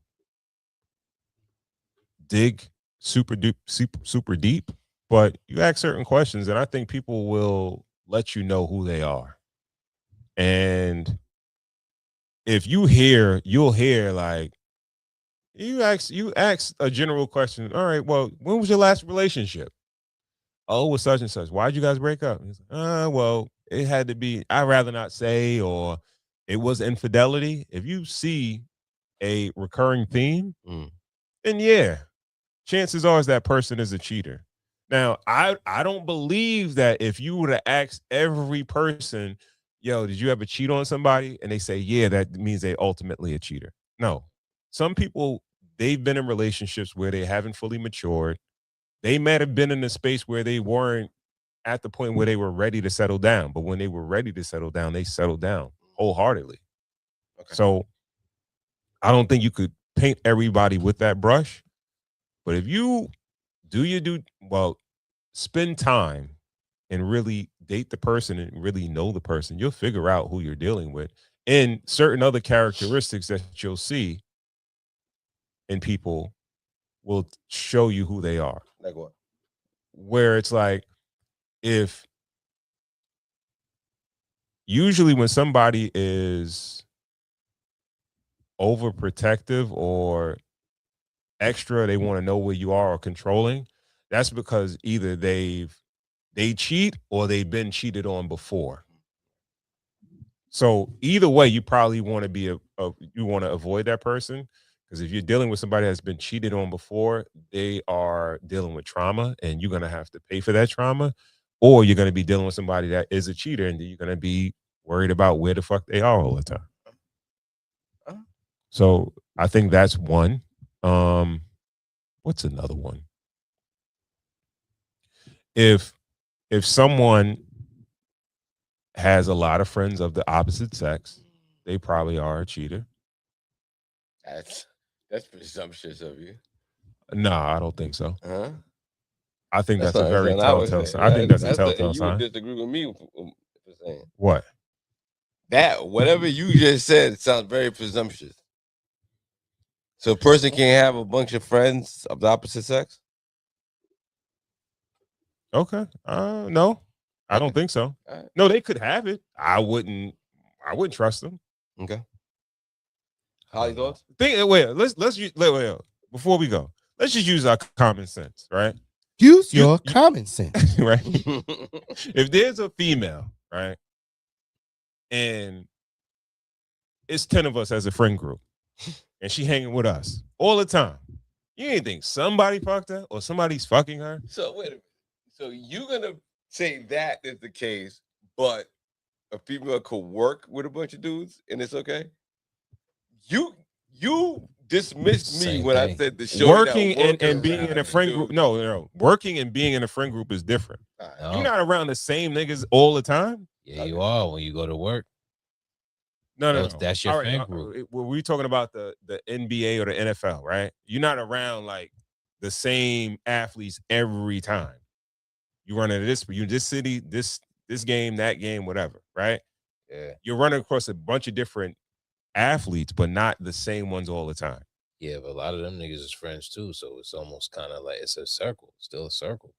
Everywhere I go, there's a part of it, right? There's another part of the example that I gave, which is that men are not gonna men, like everybody's not gonna be on some like, yo, I'm friends.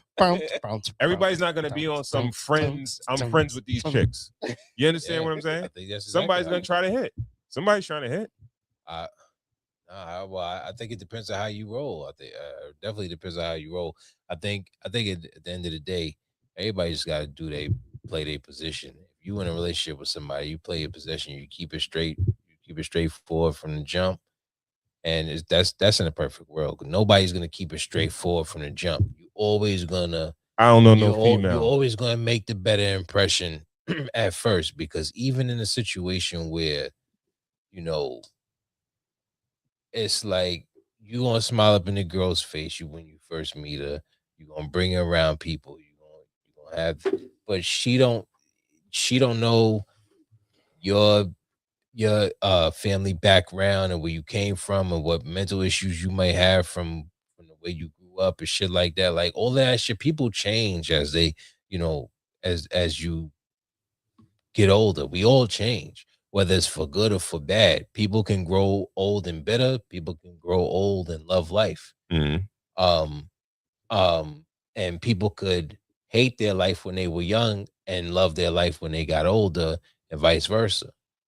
So it's like people are going to change. So you're not going to know if you're dating a cheater until you're not playing the position you need to play to make sure that person doesn't cheat. And then they also have to take responsibility and accountability for their actions. So it's like, I feel like no matter what you do, people are going to do different. People are going to do different things. Do you believe when people show you who they are, you should believe them? You should believe them based on what they're doing at that point. Yeah, but if you don't show you who they are, not what they're saying. If you don't have who they are, right? But if you don't have the conversation with them, how are they going to do differently? People got to have the opportunity to change. I think the work is done without the conversation. Yeah, I think the work is done in action. We got a comment. Yeah, if you want to have a steady relationship with a chick, you gotta steady hang around her friends or her family or both on the weekends. Got to see how they drink and how they get in trouble. I agree with that. Yo, I don't know nothing about that. I feel like families expose a lot of shit too. Yeah, but everybody got their own way how they handle things, man. Yeah, everybody got it. Naked. People, there's people. She got the swinger community house. Yeah, wait a minute. There's people that again, based on what you've been exposed to. There's people that are like, yeah, I don't, my family's wild, but I ain't wild like my family was, right? Because I saw liquor bring wrong, out the truth. It was right. wrong then. Right, so people are different. People are, the only way to know that you're not dealing with a cheater is to get into the situation with that person, give them what they give you, and when you see it happen, then either you make a decision to work on it and communicate, or and figure out where the accountability lies, you know, you walk away from it. But nobody's gonna build if you don't have that that proper communication. So you're not gonna know, like you're not gonna know if you're dealing with a cheater until that person actually cheats. You can deal with somebody who you can deal with somebody who was never a cheater, but then do some shit that makes them cheat. That not makes them, but gives like influences their decision to go and cheat. Okay. That doesn't make them a serial cheater, and that doesn't. And you never got the signs from the beginning. That person just ended up having a moment of weakness. Moment of weakness. All right. All right. Slip, fell, tripped on the dick. Yeah. I do it all the time. Shout out to my weak bitches. Yeah. All right. Shit. We about to wrap it up. Yeah. Final thoughts. Yeah. Final thoughts on I always like this. We had this before. Yeah, a couple times. Okay. All right. What would you, Holly? What'd you think about the Angels envy? I thought it was really good. What about you, Cool? I thought it was really good. I concur. Yeah. All right. So wait, no. Ditto. I would say that it's I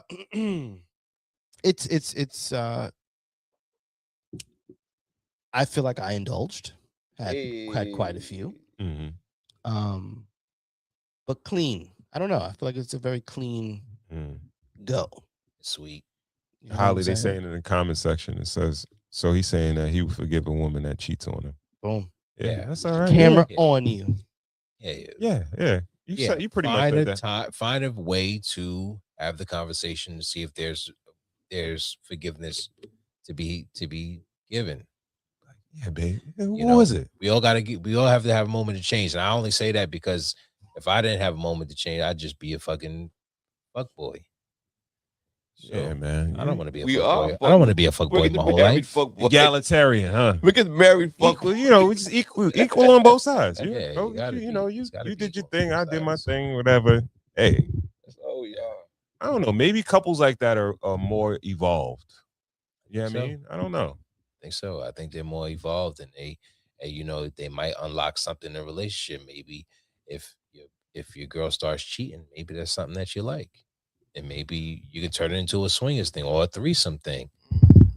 They didn't in jail for that shit. Yeah, you bugging, bro. I mean, I'm just saying, people are weird. People are weird. I don't. No, I think being procedure. He's definitely being procedure, man. He's buying. Man. Just you never know. I watch a lot of porn. World love. Yeah. Hey, you're forget it. Well, we got a couple more comments. I like. No, he just Yeah. I'm knocking back. All right, yo. Shout out to everyone in the chat. We appreciate y'all stopping in. Yeah, shout out to Angels Envy. Pretty good. Kentucky Straight Bourbon. This one is finished in port wine barrels. Maybe we'll do the rye next time. Yeah. Again, it's a 43.3 ABV, 86.6 proof. I think it retails at about 35 a bottle, which is not bad at all. About James. Yeah. Notes of some dry fruit, caramel, chocolate. Little chocolate, yeah. Yeah, I mean, so check it out. Pick it up at your local wine and spirits, and it got the Cigars and Whiskey stamp of approval. Absolutely. Right. Shout out to everyone that that follows us on IG. If you don't follow us on IG, please do at Cigars Whiskey. That's Cigars with an S, Whiskey, Cigars with an S, Whiskey. Also, remember to subscribe to the YouTube channel, Cigars, the Ensign Whiskey Podcast. Again, Cigars, the Ensign Whiskey Podcast. Remember to like, share, subscribe, hit the bell for notifications so you know when we have new content coming out.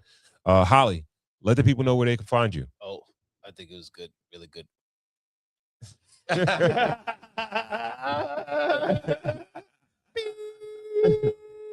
Delicious. ITZHOLE, all social media platforms. I'm